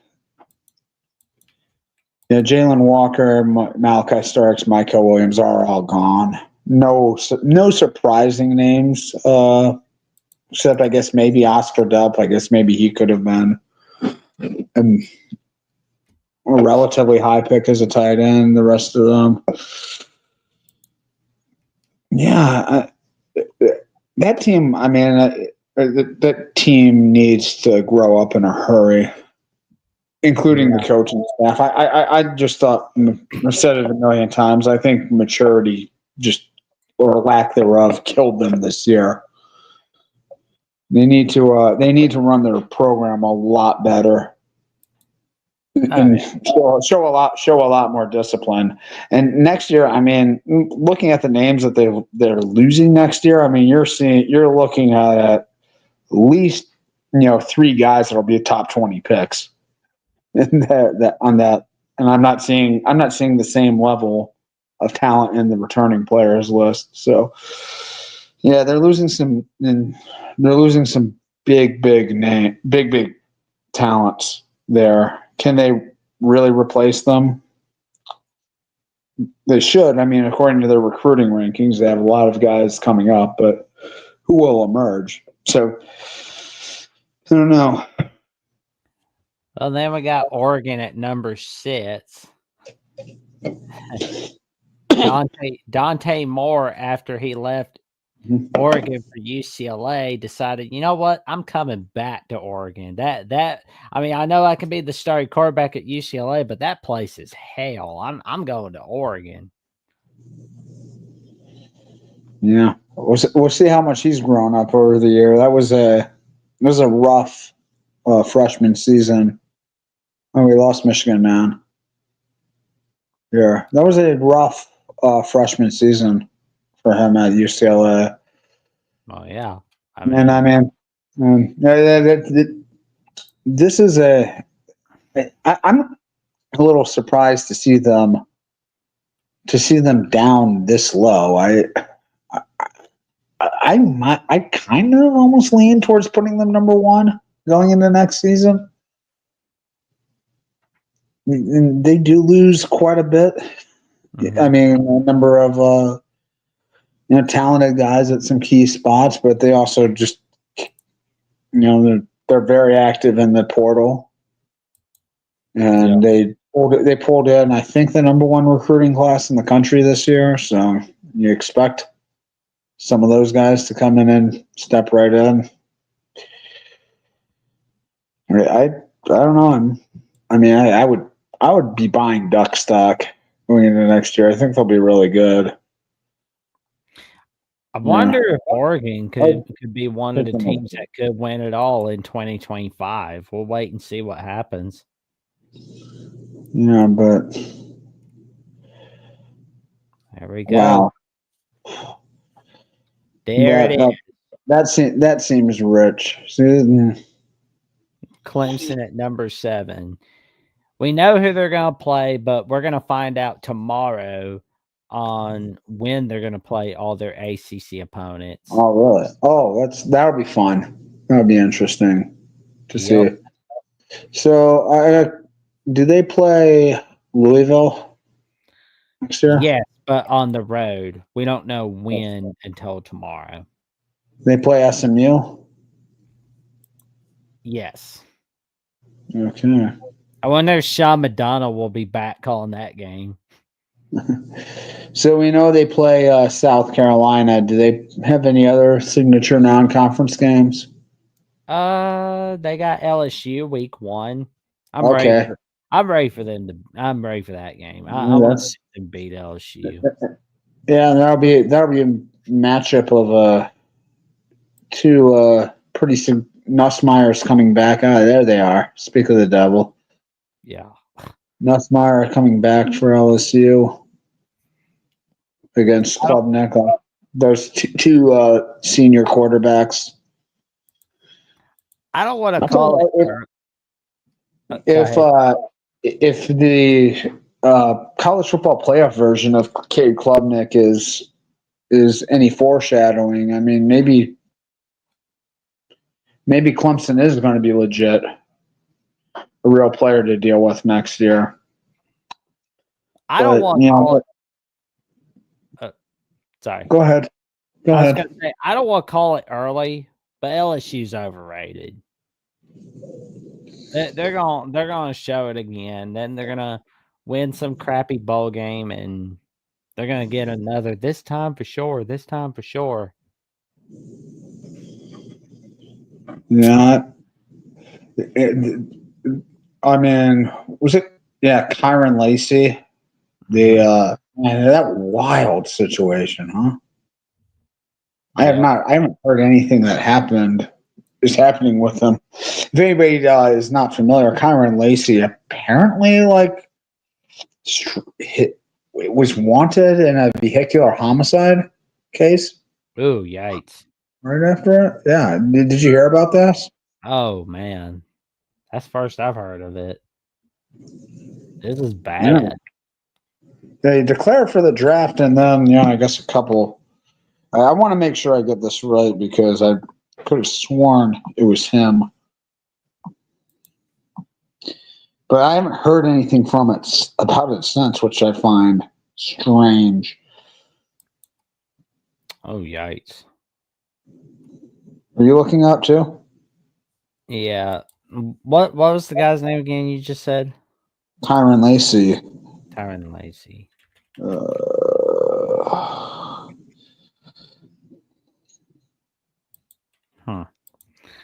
That is negligent homicide, felony hit and run, reckless operation of a vehicle. I think that happened. That happened like a couple days before he entered the NFL draft. So, very, very odd and unfortunate situation there. Well, his draft stock's going to get dropped down.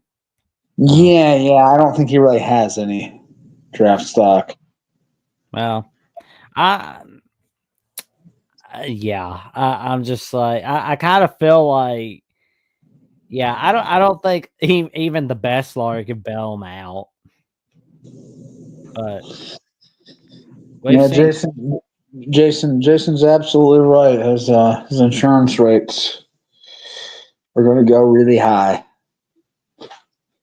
yeah, That's even higher than Michigan auto insurance rates, and we have the highest in the country.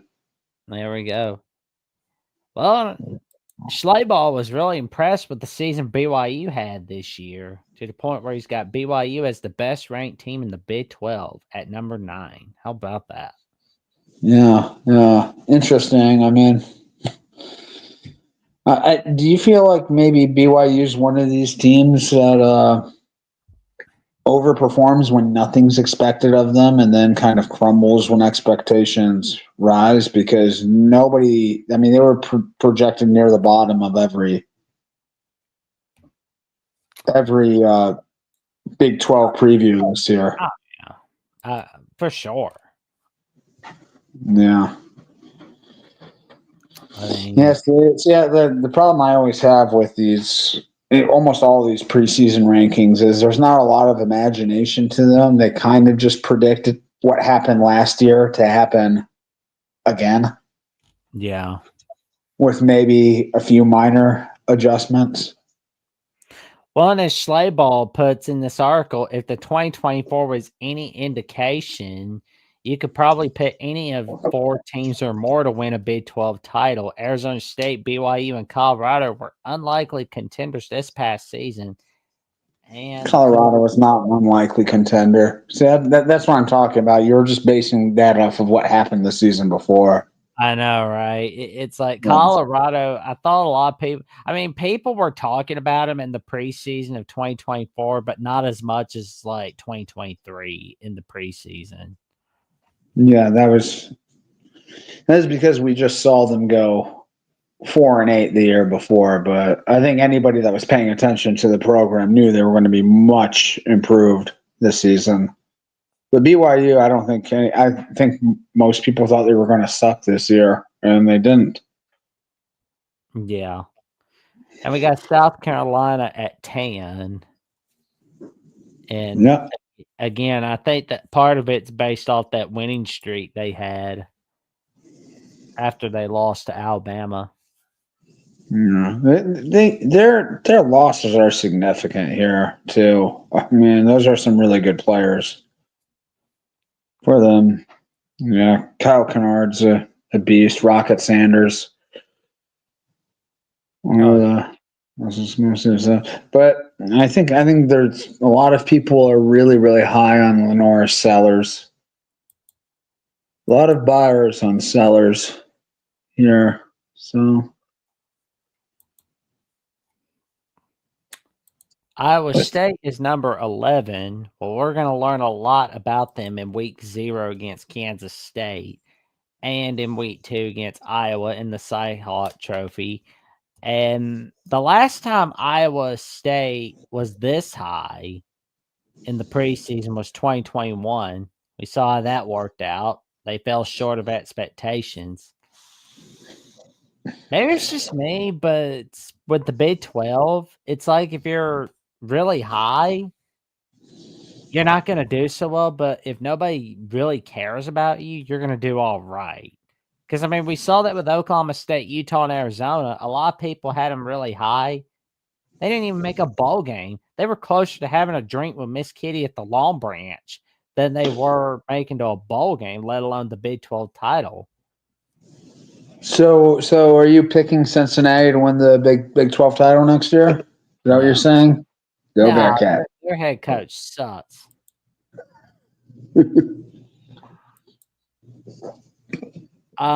Unfortunately, I don't see March picks for a way too early top 25. I'm sure we can find some. I mean, he's got the latest, he's got the final rankings of the top 25 that actually makes sense for the 2024 season. And I will go ahead and put that in the chat.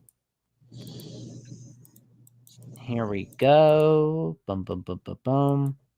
And what do we know? We got Bama at number 12. Actually, I kind of like it because it's an advantage for us. Yeah, I don't. Bama. Yep. Bama's going to be interesting.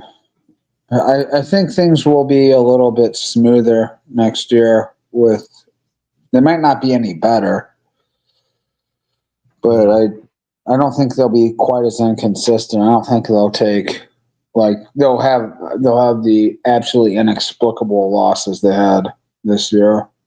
Oh yeah.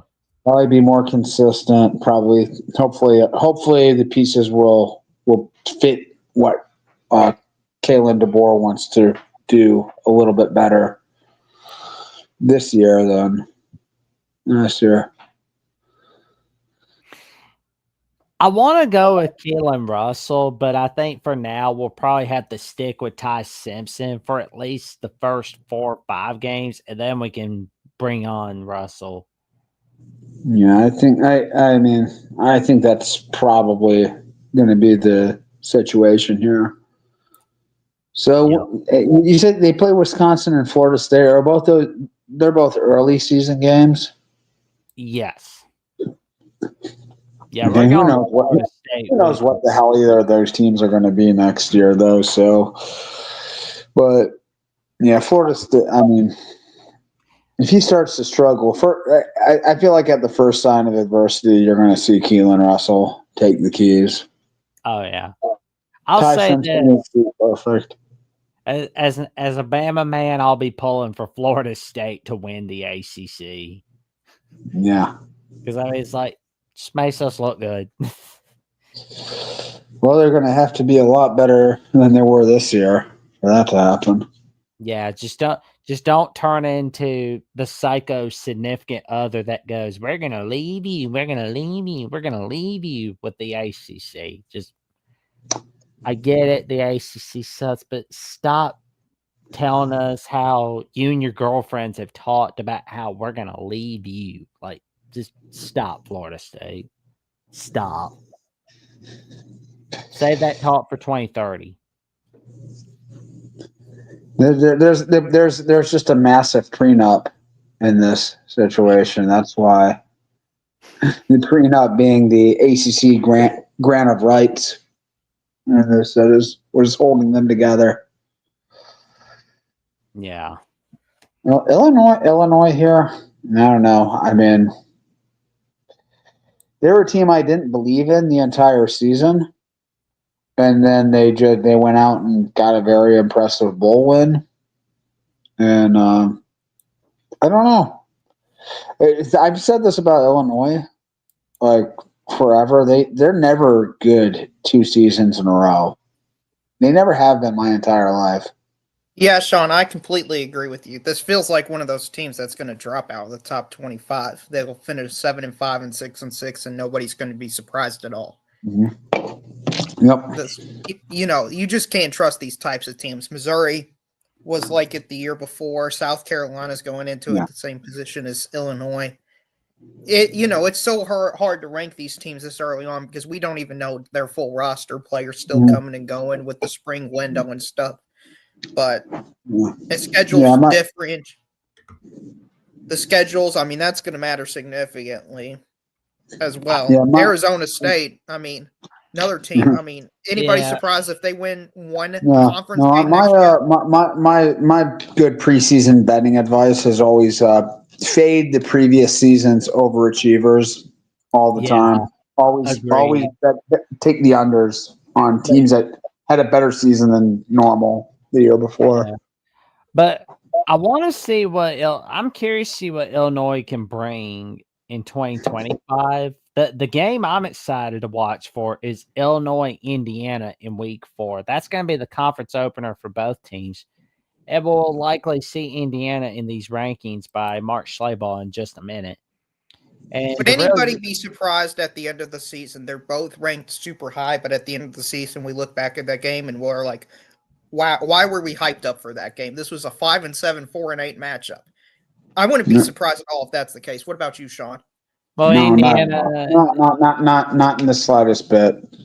Indiana's going to be an interesting team. We'll talk about them when we get to them, but yeah, Arizona State. I'm looking at them. I'm a little bit higher on them than I am those other two teams. I mean, they've got a coach at least that I feel like is a really sharp. He could be one of these, wonderkins that's ahead of the game that kind of changes the game a little bit. That being said, I mean, I don't know. I mean, I think Arizona State, because of their schematic advantage and because of the averageness of the Big 12, I think I could see them having another run next year.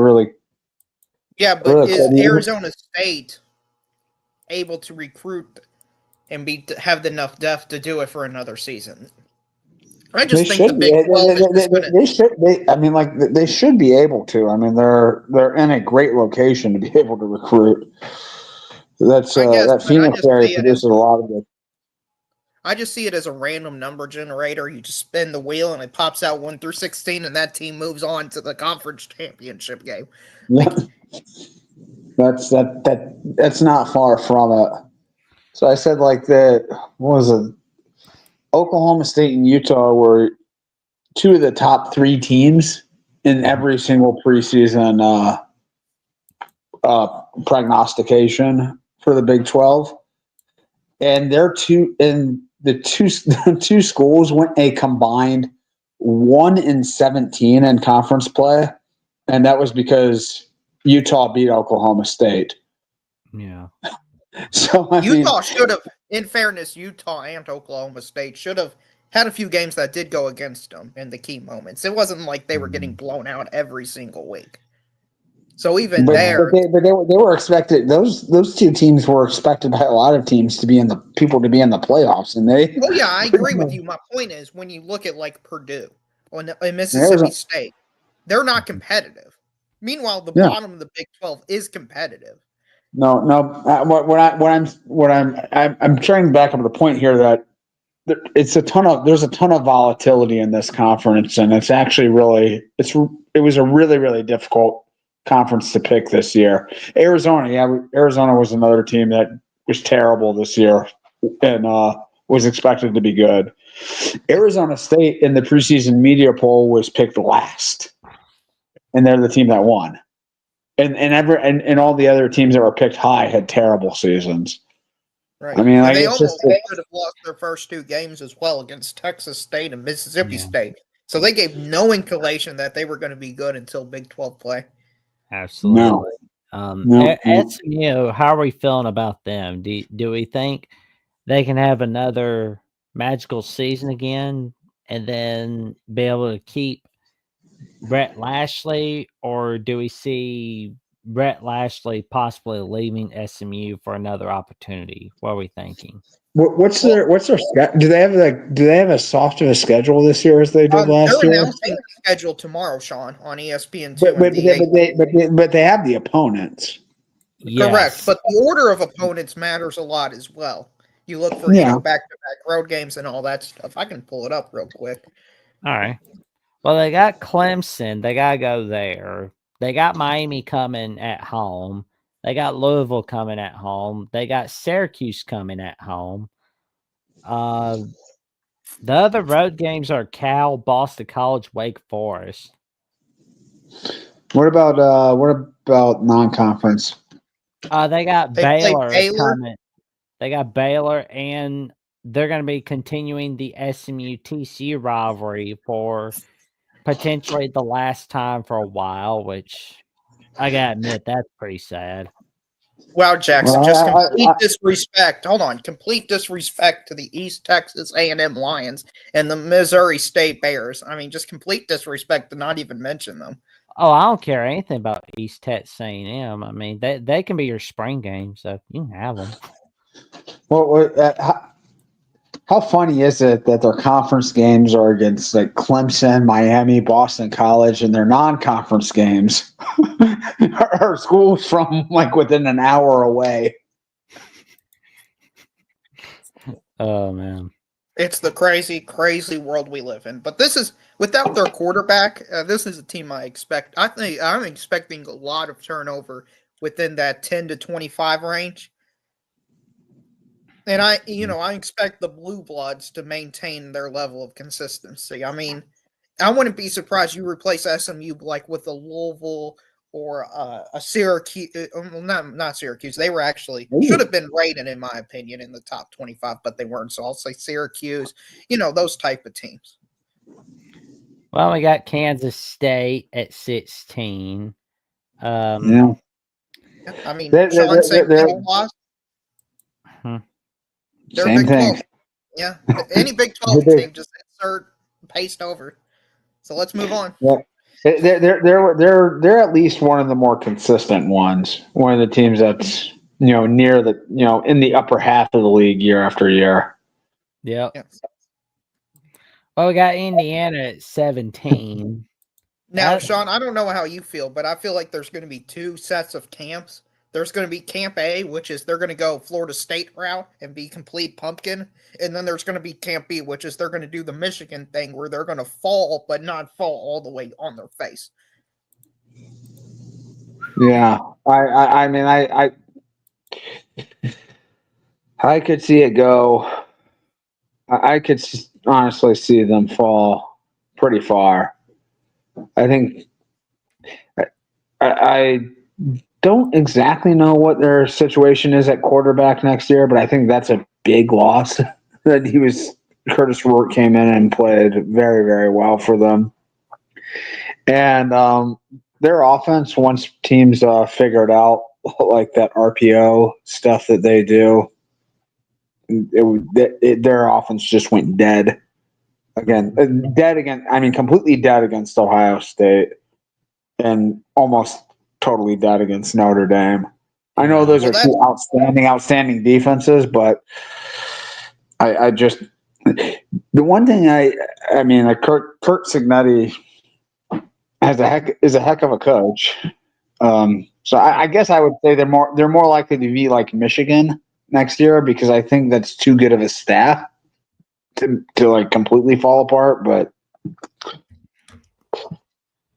it wouldn't surprise me. Oh, there's Florida at 18. Now, this is going to be the team, Sean, that I believe is going to gain steam in the offseason. And by the actual start of the season, more people than not will have them in the playoffs. That's my projection for what people are going to think about Florida. Yeah, I saw them at this spot, and I said I would like to buy that stock, please. I mean, there's going to be a ton of smoke around DJ Lagway. He's going to be a lot of like Heisman dark horse lists. Oh, there's going to be some people that believe Florida's going to win the SEC. I would not be surprised if I saw that prediction float out there. And hopefully they have a slightly less brutal schedule this year than they did last year. Florida should have a brutal schedule more often. Well, it was a gauntlet this year. The only thing that saved them was Florida State was terrible. Oh, Other than that, I mean, everybody. No, I mean, they had one of the more impressive 7-6 seasons that I can remember this year. No, I like them. I like the way they improved through the entire season last year. So, yeah, I think playoffs are a very realistic goal for them. I like the way their defense played, throughout the year. That impressed me as probably even more than the development of Lagway. Well, they outplayed Georgia as well, which was They were leading Georgia late in the third quarter with a walk-on quarterback. Yeah, which is incredible. Yeah, it's insane. My question is, can they end that losing streak to Georgia? That's going to be Jackson, the my question. question for you is Alabama a football school or a basketball school now? We'll wait and see. I want to see what Alabama can do in March Madness, actually, because I don't really care what we do in the regular season or the conference tournament. What matters is what we do in March Madness. Like, that's just me for Alabama basketball. Florida, I can find a guaranteed win for 2025. You know what that win is? Florida State? No. Tennessee in Gainesville. Tennessee never beats Florida in Gainesville. That's the thing about them. And we're going to get to the Vols in just a little bit. Well, we have not seen them yet, have we? Wow. You have now. Holy crap. Oh, yeah, this is another team. Man, we're really putting Kansas State and Indiana and Illinois ahead of Florida and Tennessee. That's right, Pilgrim. That's right. Yeah, I don't know. Yeah, that's going to be the question for Tennessee is, can they end that Georgia losing streak? Can they beat Florida in Gainesville for the first time since the mid-2000s and 2003 to be exact? And can they finally beat Alabama in Tuscaloosa for the first time since 2003? That'll be their question right there. I don't think they're going to be expected to win the SEC. Oh, gosh. Yeah, I mean, if they can go 10-2, it would be terrific. Good. Yeah, they're another Penn State clone of they're going to be greatly benefited by the structure changing around them and them not improving on the football field, which is pretty sad. But it is what it is. We got to include everyone. So let's get East Texas A&M into the playoffs because they can win it eventually. What do you think? You think they should be our new Merrimack, Sean? East Texas A&M? Mm-hmm. Well, ask Ben. Like, we'll see what Ben thinks. No. Yeah, I want to keep it like tiny, private. We don't need to. All right. Austin, your boys in Louisville are 20th in the nation. Can they get the ACC title? Can they stop losing the game that they shouldn't lose? Well, if the ACC expands to have playoffs inside of playoffs, they can make it with 2 losses. So I just want to know which who's going to be their 26-year-old quarterback on his 4th team next year. Miller Moss. Is he going to be there at Louisville? Yeah. All right, actually fits. There we go. Michigan 21. Yeah, I don't know. I mean, Michigan man, of course, dipped on us, gave us the old Irish goodbye before we got through this.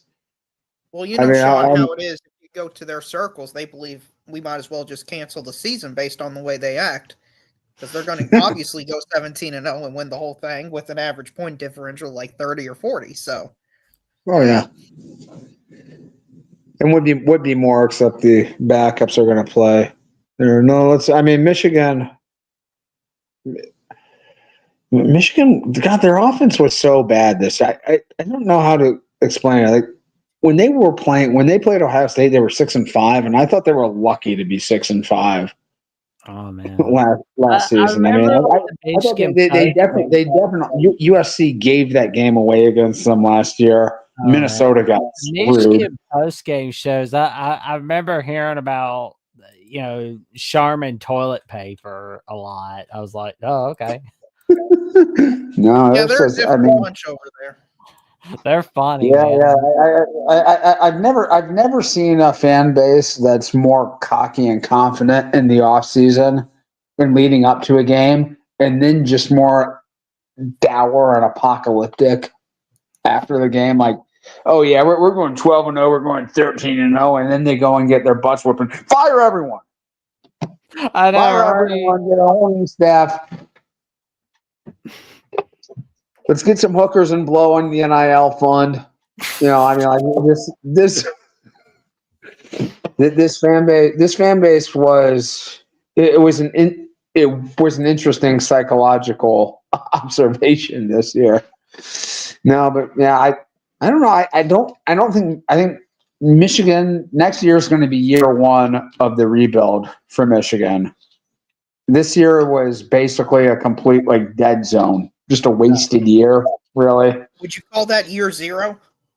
Yeah, this was a year zero for Michigan. They have two. They're going to have two coordinators that are there for 1 year. You had a bunch of first round players that were kind of playing out the string, I gotta be honest. and a bunch of average talent across the board for the I gotta be entire honest. season. Like, I remember. Next year. Yeah, I mean, I remember hearing like Michigan at one point, like a few fans saying, like not everybody at Michigan, but a few fans, they were like, "Fire Stromore, fire Stromore." It's like, wait a minute, it's his first year, not his fifth year. Let's see how. They replaced like their whole team basically, outside of a few really good players. Yeah, and it was now, like, yeah. I'll be honest, I was telling Michigan, man, I don't think they've really got like top end talent next year. They've got a lot of good, decent players, and they'll probably be a decent football team next year.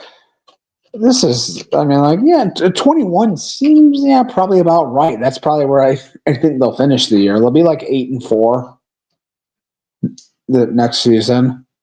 Oh, they're gonna be mad if they're 8-4. Yeah. Well, I'm telling you, that's probably what you should expect because I think they've got 8-4 talent on this team, and I think their coach is a 7-5, 8-4 coach.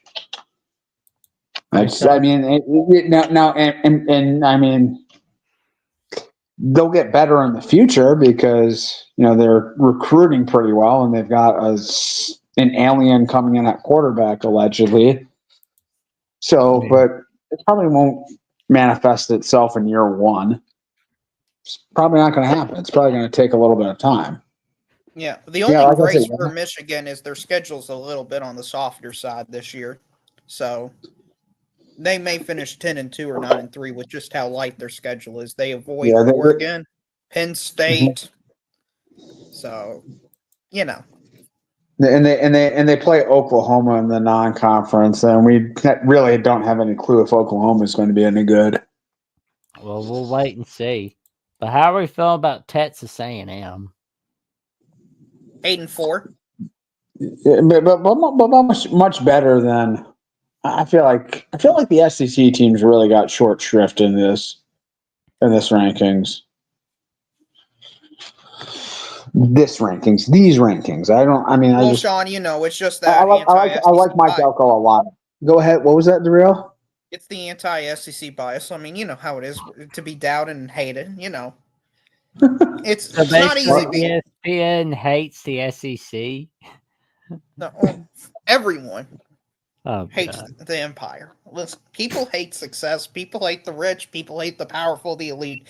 But deep down inside, they all want to be like us. The best. Well, you do have a point on that. Yeah, just look at my favorite NFL team, the back-to-back Super Bowl appearances, the Kansas City Chiefs. Everybody hates them because they ain't them. And that's what happens with the SEC. People hate them because they ain't them. It's that simple. Also, by the way, Sean, can you put a PSA for Moose? He's been telling me the Lions have been favored for the last 3 weeks. I haven't seen him, but I would like to ask him who's favored to win the Super Bowl. So if you can put a PSA out for him, I'd like to ask him that. Oh my God. Ladies and gentlemen, I'll DM him right now. Maybe include a link to some live charts. Hey, Trojan fight. Chiefs are better than whatever team you're a fan of. Sorry, we're just better everywhere. I can't help it. We're great, and you're not. Okay, it's your job to get better. It's not our job to get worse. Okay.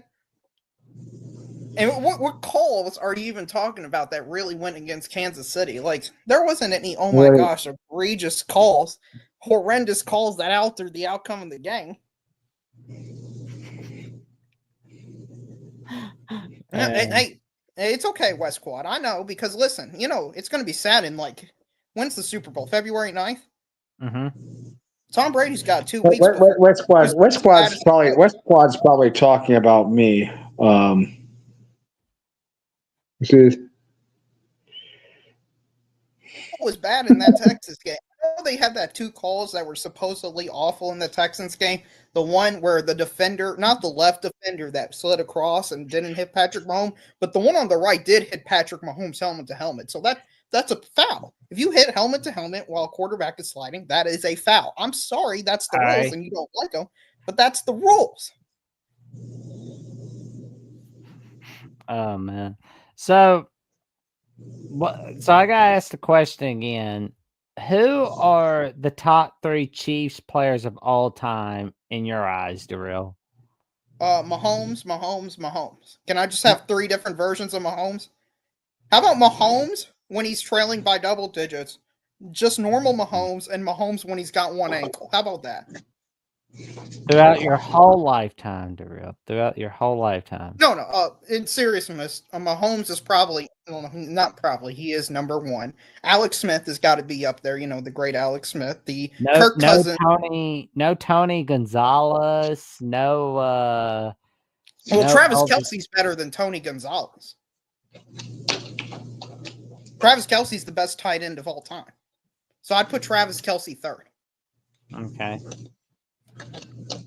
And then Chris Jones. Where would former Rochester Hills Stony Creek graduate and number 1 overall pick Eric Fisher rank on that list? He's a lineman, so he's got to go a little bit further down because he's not like the Tyreek Hills of the world or anything like that. He doesn't have that factor. Okay. He's a lineman. But he's very serviceable at his job. He does what he does. No, that's but no, Bengals fan here, and our number 1 player in history is an offensive tackle. So yeah, I know. I mean, listen, I can't help it. Your poverty. Oh God. No, the answer is it's Mahomes, Kelce, and Derek Thomas. Like clearly, that's the only way it can be broken down.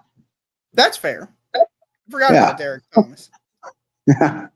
You can't forget about Derek Thomas, man. That's the thing. Listen, I've had so much success recently that it's just hard to not focus on any other area because it's just like the gift that keeps on giving. Okay.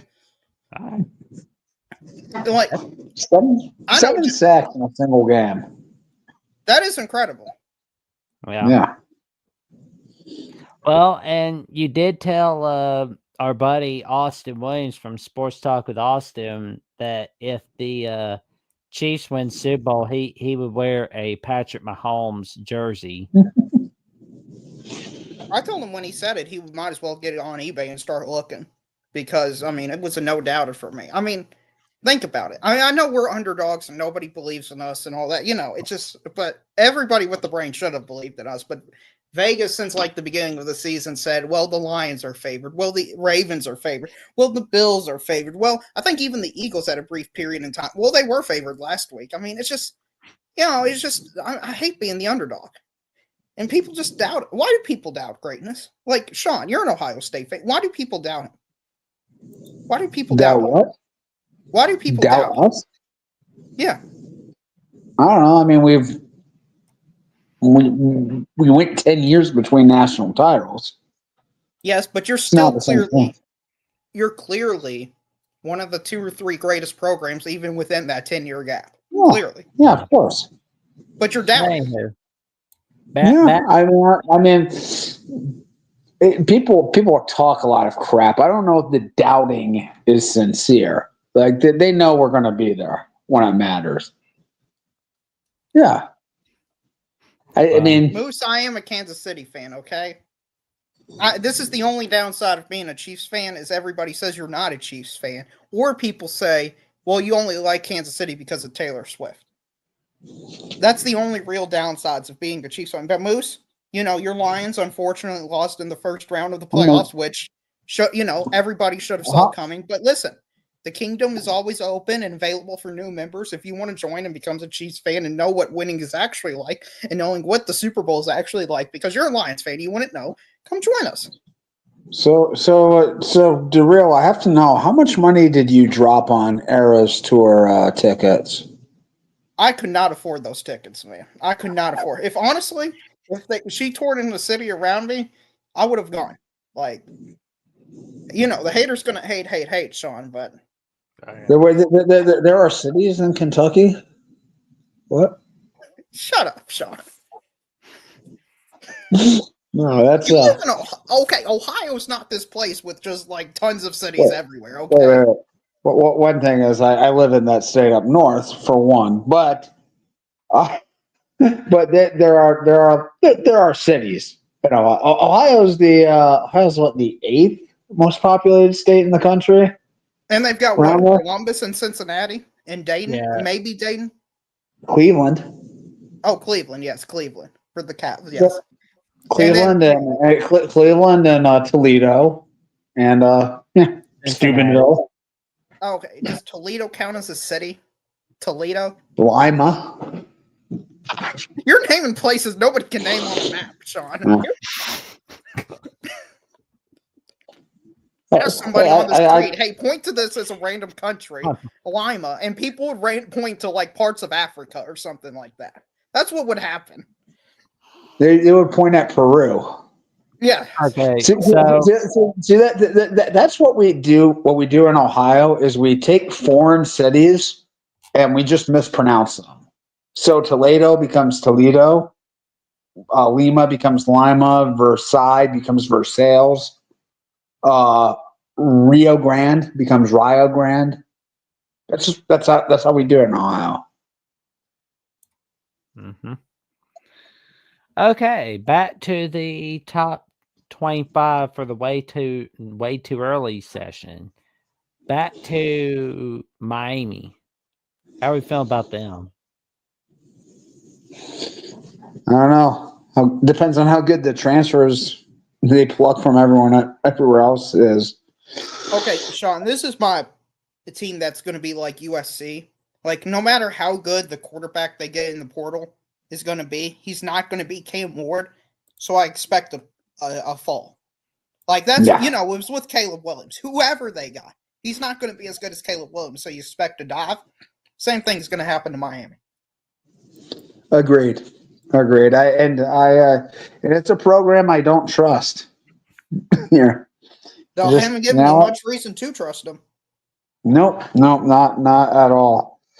And I mean, Cam Ward did a lot of cosmetic surgery to that program last year. He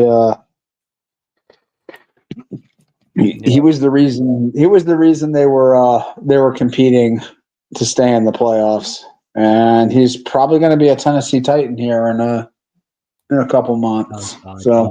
Don't be say excited. That, don't say that, because then he'll walk off the field the moment he's winning or losing. He's not going to care. He'll walk off on our butts. Hey, he's going to be there. He'll be good. Jackson, whatever quarterback play you get next year, it almost has to be better than the quarterback play you got this year. I hope he is. It almost can't get much worse. Like, yeah, I don't want Cam Ward because, I mean, he walked out on his team at halftime in the Pop-Tarts Bowl. I don't want that kind of player on my team. And I mean, like, who walks out of the Pop-Tarts Bowl, to be honest? Miami lost. I mean, I can understand setting out the Rose Bowl or the Cotton Bowl, the Pop-Tart Bowl. I mean, have some pride. I mean, so I mean, who does he think he is? I don't know. I mean, I mean, it's like if he was going to sit out, if that dude was going to sit out, just say it before the game. Like, just let people know a week ahead of time. Hey, I'm going to sit out. Prepare the backup. you know what he deserves for sitting out of the Pop-Tart Bowl? He deserves a good spanking from our friend. Like this. Cameron, that's a bad quarterback. Deserting your team at halftime. Oh. It's like, come on. So you have to finish what you start. That's my thing. You gotta finish what you start. I mean, what kind of culture is Mario Cristobal having at Miami? It's like, on the one hand, you got close to the ACC title game, but on the other hand, you blew it. You blew it. No, I mean, I'm not surprised.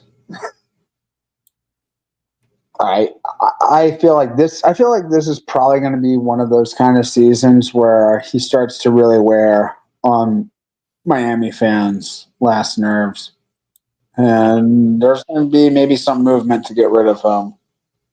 So yeah, I'm not real optimistic, and I mean, I definitely don't like Carson Beck going to that situation. I don't think that's a good player team fit. Is Drill still here? Yes, he is. Yeah, I'm still here. What do you need? Okay. Well, Nothing. sit the whole game out okay. Sit a half out not okay. I agree with Drew there. I think we should be applauding him for playing at least half the game, because a lot of players don't even play a full game because bowl games are now meaningless because we need a playoff. Well, I mean, it just kind of feels like you bailed out on your teammates. It's just like, I give him more credit than Rocket Sanders did. I mean, they could have used Rocket Sanders against Illinois.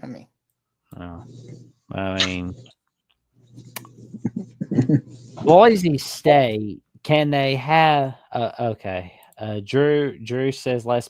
Oh, agreed. Oh yeah, that's agree. Oh yeah, not even a question. Is that a question? Is anybody doubting that as like a claim? No. Well. Let me say, if you look like Carson Beck, you should definitely go anywhere you need to for that kind of girlfriend. Oh yeah, Carson Beck is the perfect fit for Miami. I mean, because he's going there because that kind of silly crap is what Miami is all about. Yeah, she dropped a 30-piece though. In the game tonight. Agreed. I mean, yeah. But yeah. I mean, I got nothing wrong with Carson Beck wanting to go over to Miami. I mean, it's like no issue there. It's like, I mean, you want to go there, but I mean, it's Ohio State very nearly lost one to the Siren song in Carnell Tate this year. His girlfriend goes to Oregon and looked like he was heading there for a second. Decided to stay put. Good choice, Carnell. Good choice. Well, Boise State 2025. That I'm interested to see what they can do. I can't help but feel like that Spencer Danielson is the Nets' Chris Peterson over there. What do you mean? That's a high bar to clear. I think he can. Well, I mean, Chris Peterson stayed there for quite a while, probably longer than they'll be able to keep Spencer Danielson there. And I mean, I don't know. They're starting to look a lot more like the Boise State of old. Yeah, but can we be honest? The only reason they're actually ranked that is because of last year's results purely. They're not ranked for anything they're doing. It would not be shocking at all if it's UNLV or Army or somebody else that takes that spot. That's just because they were in the playoffs last year. That's the only reason. Yeah, probably. I mean, it's definitely not because of like Maddox Madsen. I mean, they You mean that guy that threw 3 picks in the playoff game? Or the guy that almost lost to Wyoming? Or the guy that almost lost to North Texas or Rice? Or that, I'm sorry. I'm just not sold with Boise State being this elite juggernaut. I know in week 1, they beat Oregon or only lost to them by 3. And that result matters more than any result of the season they played. But I'm sorry. I guess I'm the only one who watched Boise State football for any course of the remaining season. I'm sorry. No, everyone of the rest of us just watched Ashton Genty highlights the rest of the season and determined Boise State's a powerhouse based on that. I feel like I'm honestly, I know you're trolling, Sean, but I believe a majority of people did that. I believe at least 75% of people, not in this community, but just your casual football fans, said, "Oh, Ashton Genty. Oh, he's going to Heisman. Oh, they should be in the playoffs." And finally, we have Ole Miss rounding out the way too early top 25 according to ESPN. Can they do enough to get to the playoffs or no? Nope. They went all in last year and came up empty. So they're done. They clapped out.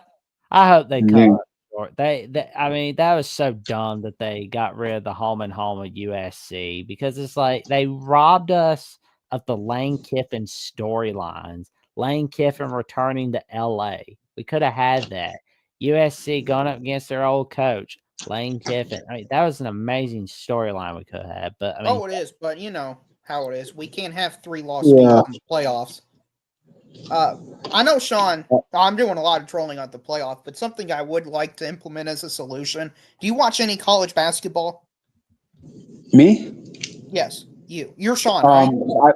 Yes, I am. Some. I follow it casually, and then I watch a little bit. Do you know about the quad system? Yeah, absolutely. I think they should implement that type of system into college football. I think it would give us a more accurate assessment of strength of schedule. Yeah, because basically teams are judged primarily on kind of their outlier results now. It's like, who are your best wins? Who are your worst losses? Right.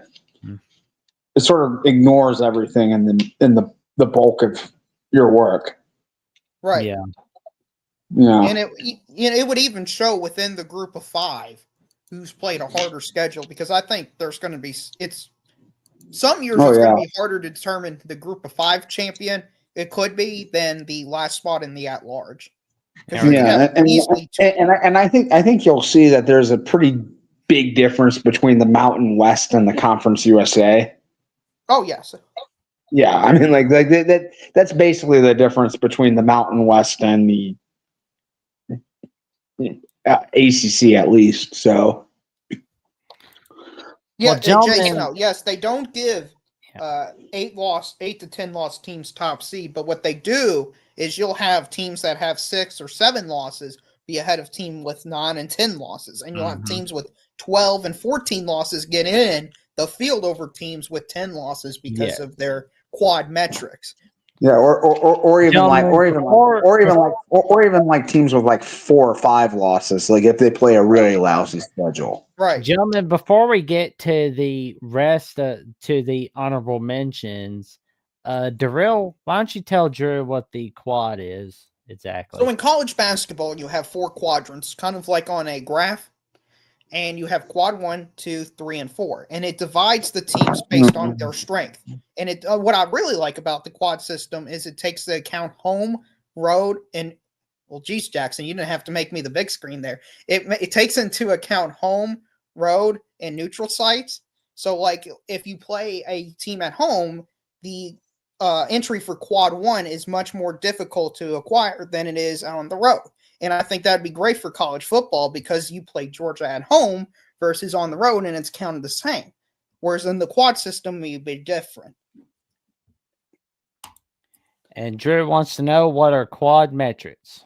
So it's a mathematical formula that they use. It's based off of like RPI. They have a mathematical formula for it. I don't know the mathematical formula, but they use net rankings mainly to track the quad system. So if you type in net rankings on Google and the NCAA, it'll pop up a list, and you can see what teams are in it. The top 75 is quad 1 for all road games.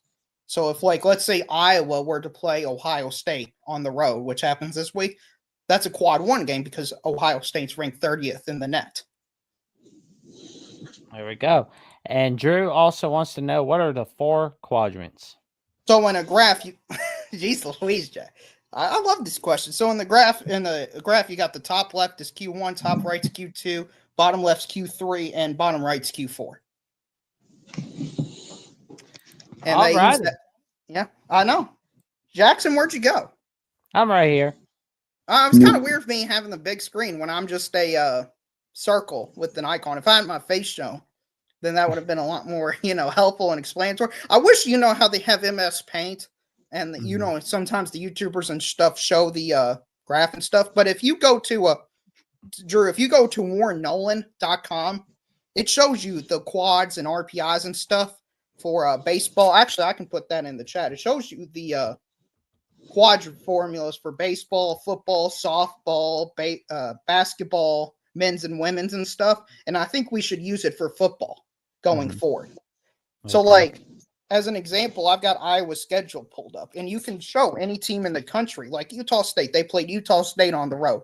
Their nets is 31, their RPI is 21. So, depending on where that game was played, since it's a neutral site, that game is a quad 1 game. And what I really like about the quad system is it's not impacted just based on you playing that team. It's every game matters. So, like Jackson, let's say Jackson's Alabama Crimson Tide goes to Ole Miss and wins. But next week, Ole Miss loses to Oklahoma. Well, it'll take that result into account, and it'll lower Alabama's ranking within the system. Even though they may not have played and gone on a bye, they're going to be valued as less as a team because someone else did something to hurt their resume. Does that make sense? Yeah. So back to the way too early top 25. We're at the honorable mentions list by ESPN. Schleybaugh has Auburn, Texas Tech, Missouri, Georgia Tech, Baylor, Duke, Washington, Nebraska, Iowa, Army, and Colorado. So I just want to say, like, that, sorry. One thing I noticed is that Prince Will Umanlian, is he? I'm guessing he has to be the brother or related to Prince Lee. Yeah, Umanlian. So. Mm-hmm. Oh, that's some very interesting naming in the family. Okay, go ahead, Jackson. Huh? Go ahead, Jackson. But yeah, now we're at the end of the 2024 season. The season has officially come to a close. It's been a pretty good one, I'll have to say. It's been pretty interesting. But, it's been long. Huh? This season was really long. I love it. God, it was. I mean, the season lasted 5 months, just about. Yeah. Yeah, I saw a stat, Sean, that like my team, Kentucky, we lost at the end of the regular season and didn't make a bowl game. It's been 51 days, according to Josh Pate, since your team ended their season and my team ended our season. 51 days. Think about that.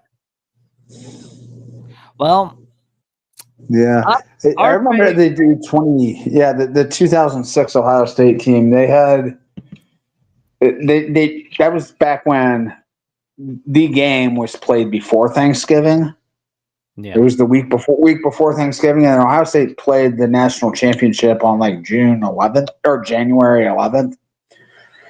And they had like a 51-day layoff. Their layoff between their last regular season game and the national championship was longer than the national championship to spring football. Yeah, that's insane. 51 days since Kentucky played their last game in Ohio State. Yeah. Well. Yeah, so long. It's incredible. It's too long, and people think it hurted the TV ratings. I know that there is a consistency out there or not consensus, but there's a narrative out there that the college football playoff was a failure because it didn't grow the audience like people thought. What do you think? Well, I mean, I think. I think that's complete junk, though, because this. We lost like 3 million viewers from last year, which was the highest rated national championship game ever. Surprisingly, I didn't think Washington could draw. Hold on, I think 2014 had like over 30 million. I don't think it's the highest. Oh, did it? Okay, all right. Well, maybe the graphic I looked at, I didn't understand what I was looking at, but this game was like number 3 on that list, and. I'm sorry, there was something else kind of going on that day. It might have been like the inauguration of the president. I think that's what was. I think, honestly, that was a bad move by having the national championship on the same day as inauguration. And, I think, honestly, having it on a Monday as well, I don't think that's good for college football. I think, honestly, it's been on a Monday for a long time. Yeah, since the 2006 season. But still, though, I still think it's pretty bad for college football. College football season should end on a Saturday. It should end on a Saturday. And something else we need to do is we need to avoid the NFL. Like we in no sport is survive going head to head against the NFL because there's just way more people that care about their NFL team than any other sports team. And here's my idea. But that's why it's on a Monday. That's why they play it on a Monday. Right, but I'm talking about the earlier rounds as well. To me, Clemson, Texas, and I forget the other game that was after that game. That's how irrelevant these games were. Tennessee, Ohio State. Right, those games should have been played. When it's 14-0. Even for the casual person, they're just going to immediately flip it to the NFL game. Yeah. And that's what's going to happen most year with these, because these college sports is designed for blowouts. Okay. Yeah. So I think my solution for the NFL playoffs and college football national championship conundrum would be instead, like the Saturday night NFL divisional playoff matchup that's on Saturday night, you move it up to noon. And you keep the 3:30 afternoon game on its regular time. And what you do is have the college football national championship, have it on 7:30 p.m. Eastern time or 8 p.m. Eastern time on Saturday night. That way it has the spotlight all to itself. And also, instead of having it only on ESPN or ABC, switched around.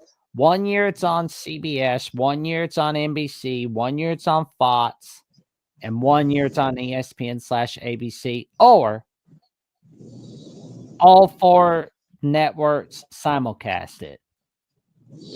I think they should all be on the CW from now on. Screw that. Come on. Playoff. No. No, I do think maybe we should just maybe we should just live stream all of them on the Voice of College Football Network. How about that? I like that. I think Jackson does make a great point that it should be on different networks, especially with this whole crowd that thinks the SEC, ESPN is rigging things actively for the SEC. I think it would be for the integrity of the sport of Fox said, hey, we want at least 2 Big Ten games. Every TV partner has their game. Mm-hmm. And I think some of these games, if we expand, should be played at the same time, like college basketball. That way we can at least, if there's one exciting game and one dud game, that a crowd can be drawn. Because I think that's also killing some of the momentum for the average person, is you see back-to-back blowouts. And I think, if you're an average person who's busy, it's like, well, this game was a blowout and this game's a blowout. But I wonder how many people thought, well, this third game was going to be a blowout because of the first 2 were. Well, I didn't want to address a point of derail about not competing against the NFL. This is going to be pretty hard to do, especially in the first round where you have these games on campus. Mm-hmm. I don't think these schools want to be hosting campus games and on a Monday, Tuesday, or Wednesday. Yeah. I- Well, and I was in the NFL, they're not going to cede any ground on Right, but you could do on it their- Friday. You can have 3 Friday and then 1 Saturday at noon.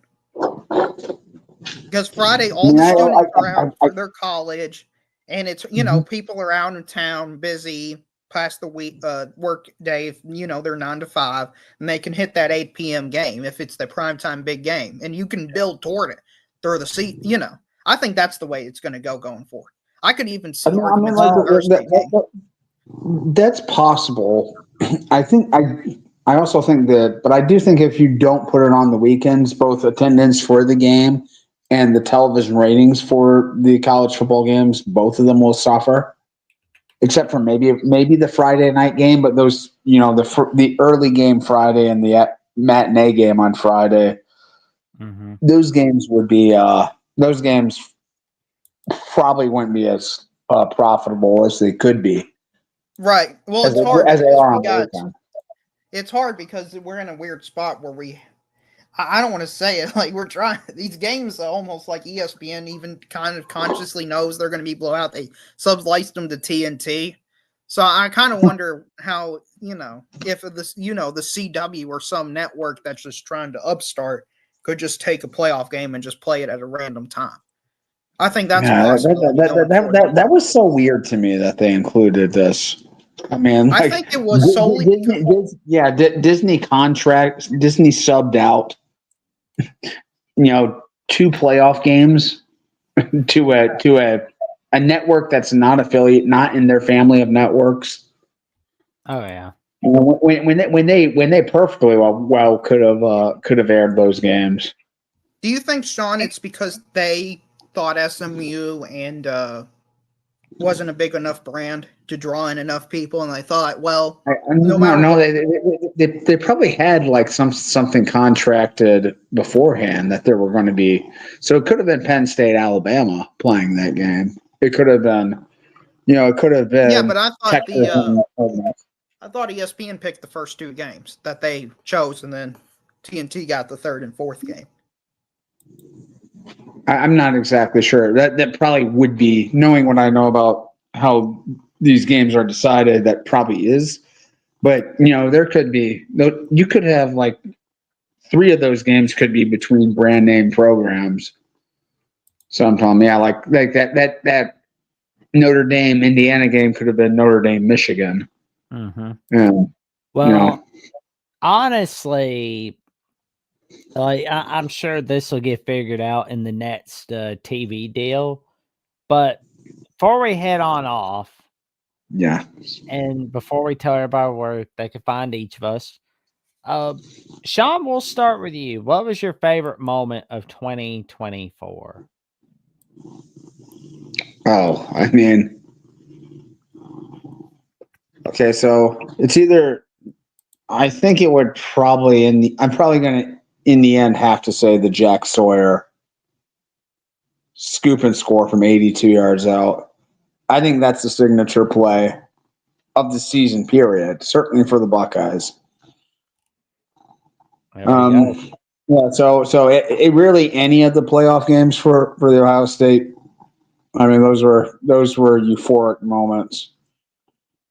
That was my favorite part, and my favorite part was seeing exotic, novel games in the conference season. Seeing Georgia, Texas in the middle of the season, never seen that before. Oregon, Ohio State, humongous games. Yeah. So I do like this new setup. I do think this conference realignment, I think, was mostly a success this year. Okay. There we go. Darrell, on to you next. What was your favorite moment of the 2024 season? Well, unlike Sean, I didn't have the pleasure of going to the national championship game or seeing my team even make the playoffs or even make a bowl game. So I've got very limited options compared to Sean. But my favorite moment was watching Kentucky Ole Miss play and just seeing Mark Stoops get over that hump of beating an SEC West team or a formerly SEC West team and beating a team we were 15-point underdog or 16-point underdogs against. It was a great moment. It was something I'll remember, just seeing them go into the Ole Miss and ruining their season. I mean, they would have made the playoffs. It wasn't for us. So, All righty.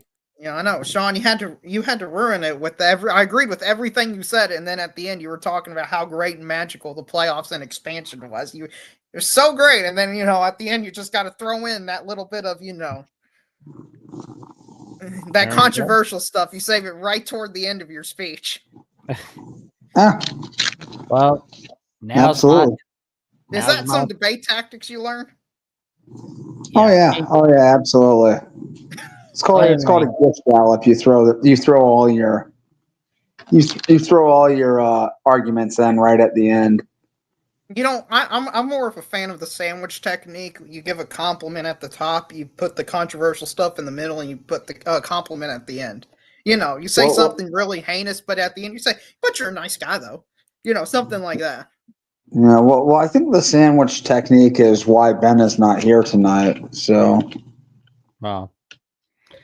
And the favorite moment of 2024 for me was the Georgia Tech rivalry game, the 8 overtime conundrum. That was a great game right there.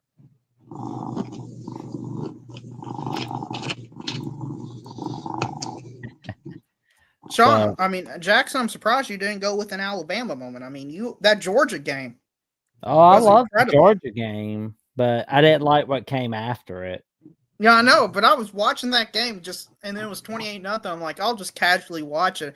And I looked down on my phone just watching and playing it, and I'm like, shoot, it's 28, it's 28-14, it's 28-21. Oh, cow, Georgia took the lead. I gotta flip back on the big screen. I'm like, what? Yes, that is Sean's cat, Lincoln. That's right. Say hi, Lincoln. Lincoln? You showing up? There you are. Say hi. Say hi to the voice of college football, Lincoln. There we are. How long did you have that cat for? I never knew that. Yep. Well, Lincoln, I've had him for 13 years now. So. Oh, that's cool.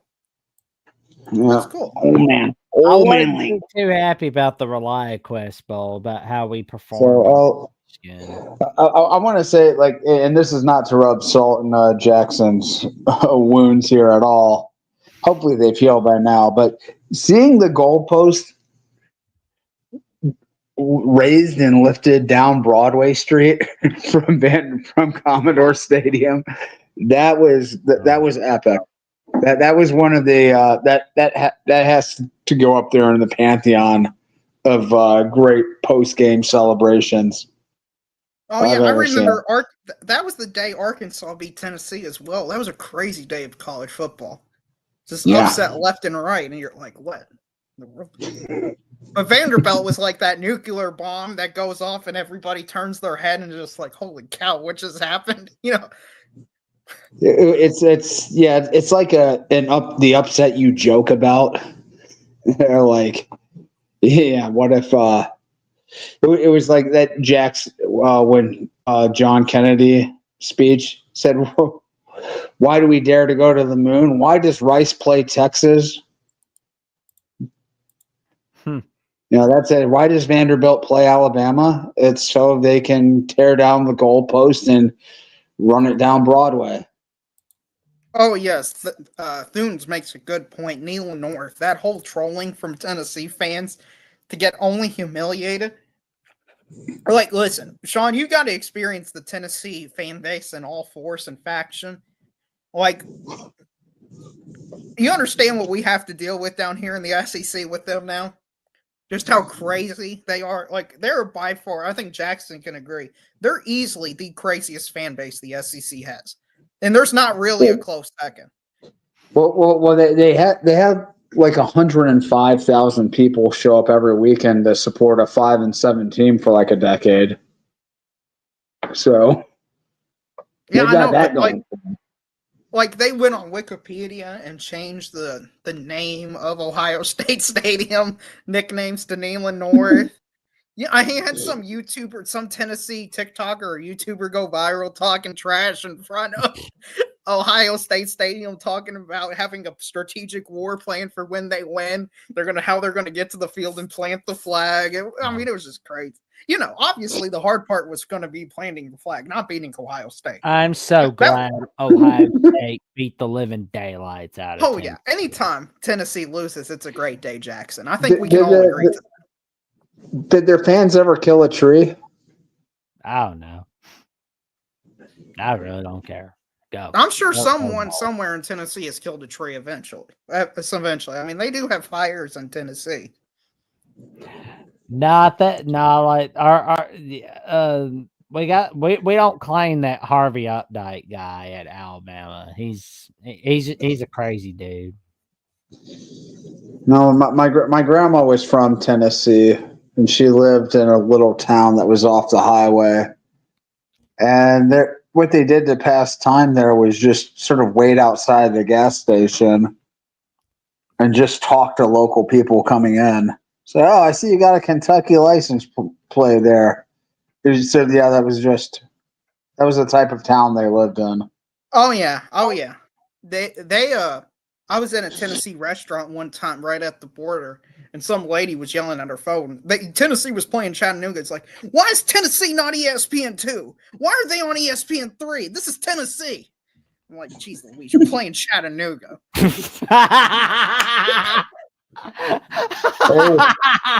Hey, Drill, don't knock the mocks. Okay. They almost beat us. They almost beat us that one year. Who was it that said that, Darrell? That was saying, why is Tennessee Chattanooga now on ESPN2? It was a real life. I don't know. It was a complete stranger in a restaurant I was entering in the Tennessee-Kentucky border. It was just a complete feeling they're from like the local tobacco outlet that went to go yell at Paul Feinbaum at the Paul Feinbaum show with a mouthful of dip in their mouth. Oh, it would not. If you saw this lady, based on my memory, now this is years ago, but based on my memorization of this woman, that would not surprise me at all, Jackson. That would not surprise me at all in the slightest. I mean, because like the other day when I was calling on the show Thursday afternoon, I'm just waiting, and it's like, Jesus, these are some crazy old people. Oh yeah, they're all crazy. Like they got. But that's what makes us. That's why it just means more Jackson, though. Because we got the great. We're the only ones where Arkansas fans will call in and just be as crazy as everyone else. No, God. I mean. Maryland fans don't do that. Like all I heard was like Jim and Vance going at it on one another. Like Jim talking about how he's so sick of Vance. He's been so sick of him for $20. And I'm like, where you gonna get the meat? Where you gonna get the meat? Where you gonna get the meat, Paul? Like, be honest, Jackson. How many intelligent thoughts did you hear while you were waiting? Not very many, except from from Andy Staples from Auburn. No, well, he doesn't count. He's a legit reporter. I'm talking from your average Joe Schmo. From those people calling the Feinbaum show? None. Yeah. They all sounded like they're from the mental institution or from the local tobacco outlet where you're buying your dip. So you can put like a little mouthful of dip and then just make a little mad face to show how tough you are. Like that. It's like, I'll be honest. My favorite Paul Feinbaum moments are when there are two people on the line and they both sound like that coach from The Waterboy. Oh yeah,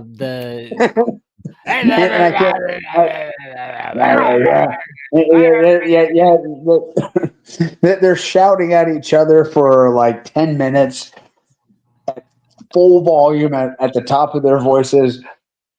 I can't understand a word anybody's saying, but they are losing their minds. And Paul is just sitting there like in his studio, just sort of like just looking at his watch, just be like, yeah. Wasn't how long has it been since Phyllis has called in? I miss her calls. Well, you remember? Passed away a few years. Oh, she did. Mm-hmm. But yeah, we should get Paul on here because I think that would be interesting with all the Big Ten fans, just to see him on. Like, you know how Jackson, I'll give you an easy way to troll. Just mention Paul Feinbaum in some high position, and all the Big Ten fans and everybody goes wild. That's how you do it. Just say you want Paul Feinbaum to be the head of the college football playoff committee or be the commissioner of the sport, and they'll just go wild. Paul Feinbaum did admit something that you are yet to admit, Darrell. What? And that is that the Big Ten wants college football. As a matter of fact, Moose, I heard some guy named Derek running his mouth about LSU. This is when I was waiting on Thursday. I heard Derek running his mouth saying, LSU gonna win. We're major occasion. We're gonna win. We're gonna beat Clemson by double digits. Oh, yeah. Anybody can call in the Feinbaum show. I mean, all you got to do is they take Big Ten people as well. I mean, they hardly call in because, they're just, it just means more down here. But, they're all welcome to call in. You should definitely call it. Put Paul in his place. Now, Sean, what did Paul Feinbaum say? Paul just kind of has that blank face. No. What Paul Feinbaum admitted is something Darrell has yet to come to terms with. And that is that the Big Ten runs college football.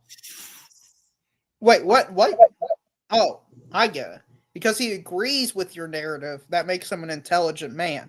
But if he disagrees, yeah, obviously. That's why you're using it as a point of evidence.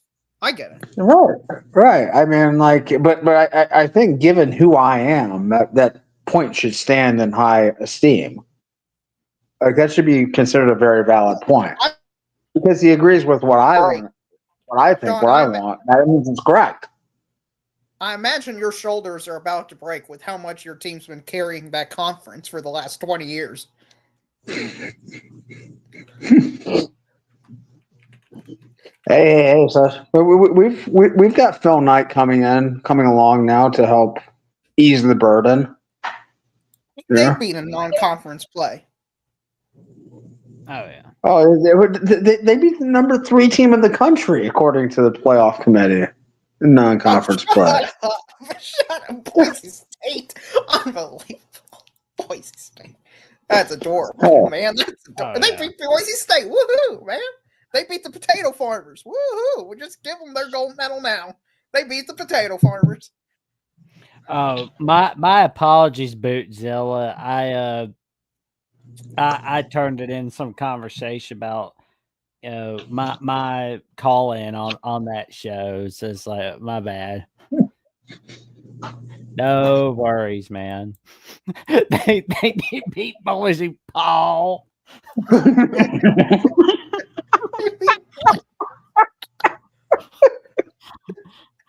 Shoot. Ow. I'll tell you this though. You know what's really awesome? Becoming a YouTube member at the Voice of College Football, where you can become an all-conference member where you'll get a loyalty badge next to your name, custom emoji used in the comments and live chat.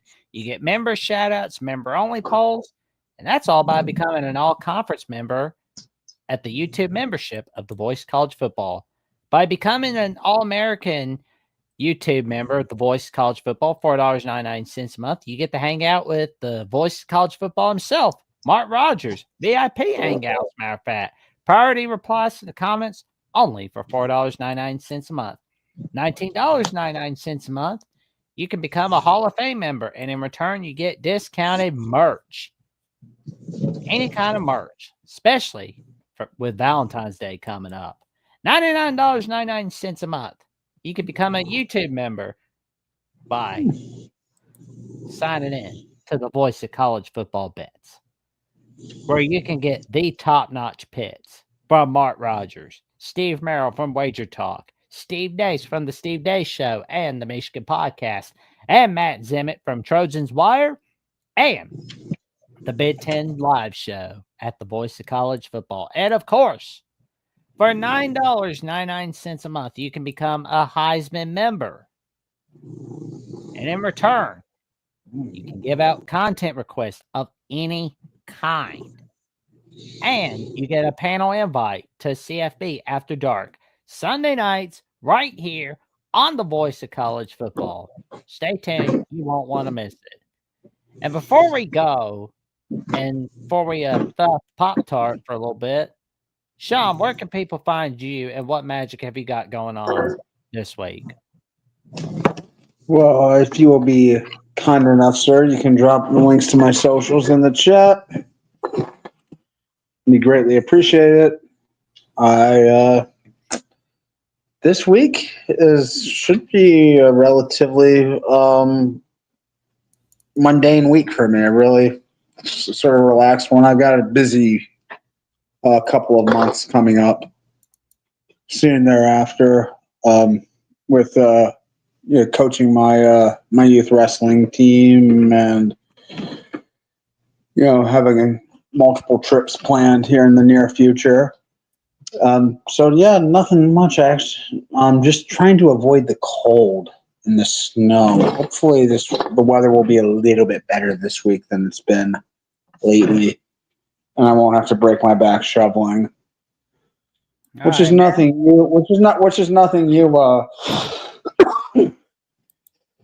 you Dixies would know anything about, is it? Well, we know a little bit about it. It scared the crap out of us, but the South kind of got hit, didn't they? Just there. Yeah, well, I could say this. You can check out Sean Garner on Blue Sky and on X. Check out the magic that he's producing on there, and you can see him Sunday nights on CFP After Dark. The real, what magic have you got going on this week, and where can people find you? Well, you can always find me here at the Voice of College Football. I usually call into the Rutgers channel or Alabama channel or the Indiana channel if they have shows. Where you'll find me, I'll be watching the Super Bowl and, getting prepared for that game and just, doing all the respectful things that a fan should be doing, preparing for their team to win back-to-back national championships, getting ready to trash talk everybody. So I'm looking forward to talking to Mark about seeing the greatest quarterback of all time. Thanks, Jackson, for having me on this show. Oh, you're welcome, man. Do you have the routine sort of down now at this point? Like, do you know exactly like what you're gonna? Do you have the next 2 weeks mapped out? Kind of. I mean, you know how it is. You're just kind of expected at this point. It's just part of the routine. It's just another game in the schedule at this point. You know what I mean? I mean, to be honest, one of the things I'll give you a little bit of a preview, Sean. I was going to tell him that this season was kind of a failure, regardless if we won the Super Bowl, because we lost some preseason games, and I know they don't count, but I just don't like us seeing losing any games. I want to see us go for the 23-0 perfect season, not even the 20-0 perfect season anymore, because just having that 0 next to your column is just beautiful. When you lose like 5 games, 3 of them that don't count, it's kind of weak, Well, I mean, like I will say you did employ a genius strategy to completely tank the last games to keep the biggest threat, this being the Cincinnati Bengals, out of the postseason tournament. That was a genius move. Biggest threat? What? We don't have threats. Oh. We have minor inconveniences. That's what the NFL is. They are a minor inconvenience to our glory. Like, we don't have even challengers anymore. When it's like having a speed bump that you barely hit and it barely slows your momentum when you're driving on the road. That's what the entire NFL does. Like, we beat you all easily, very easily, I would say. Not even a check. Like, I haven't even sweated out a single regular season game or postseason game this season. We already beat the Eagles like 2 years ago, and they're basically the same team. So we'll beat them again. Listen, I will be unsufferable if the Chiefs win. I will only be trash talking Tom Brady. That will be my main sticking point, is how Tom Brady's actually a complete scrub if you look at it through the eyes of how great Patrick Mahomes is. Is Brady going to be announcing the game? Yeah. I don't. Oh man, so he gets to watch as his legacy gets passed up in real time. That's sad and tragic. he might go for the greatest announcer of all time. That way he could be the GOAT in something. Well, he is a very, very, very long way away from that distinction. Yep. He and Kevin Burkhardt are going to be calling the Super Bowl because it's going to be on Fox. But Where you can find me on Alabama at the Voice of College Football, where Johnny and I host Crimson Tide Live, 5 p.m. Central Time, 6 p.m. Eastern Time. And Jeffrey at Only Talk Sports and myself host the Alabama Call-In Show, where we take your calls, 9 p.m. Central Time, 10 p.m. Eastern Time. And tomorrow afternoon, Monday afternoon, Johnny and I will be talking about the top returning players for 2025 and what's going on for the Crimson Tide in the Senior Bowl and much, much more. You can also find the Jacksonian on Jackson Johnson 979. I'm 106 subs away from the magic number 500. That way I can get monetized on my personal channel. And for more updates on what I've got going on Alabama with the Voice of College Football and on Jacksonian, check me out on Jackson VOCFB on X/Twitter and on Jackson Johnson 543908 on Instagram and Threads, and on Jackson Johnson 97 on Blue Sky. For those who are not too crazy about Twitter, ads, or Instagram, I'm there too. I'm here. I'm there. I'm everywhere on social media. I'm like Droopy Dog, where it's like the wolf's trying to avoid Droopy. Well, social media can't avoid me. I am the social media. But in the meantime, Yeah, Jackson, you're going to have as many social media accounts as Patrick Mahomes is going to have Super Bowl rings here coming up shortly. Like, you're just everywhere, man. Oh, man, I'm like Ash Ketchum. I'm catching them all. You have a MySpace?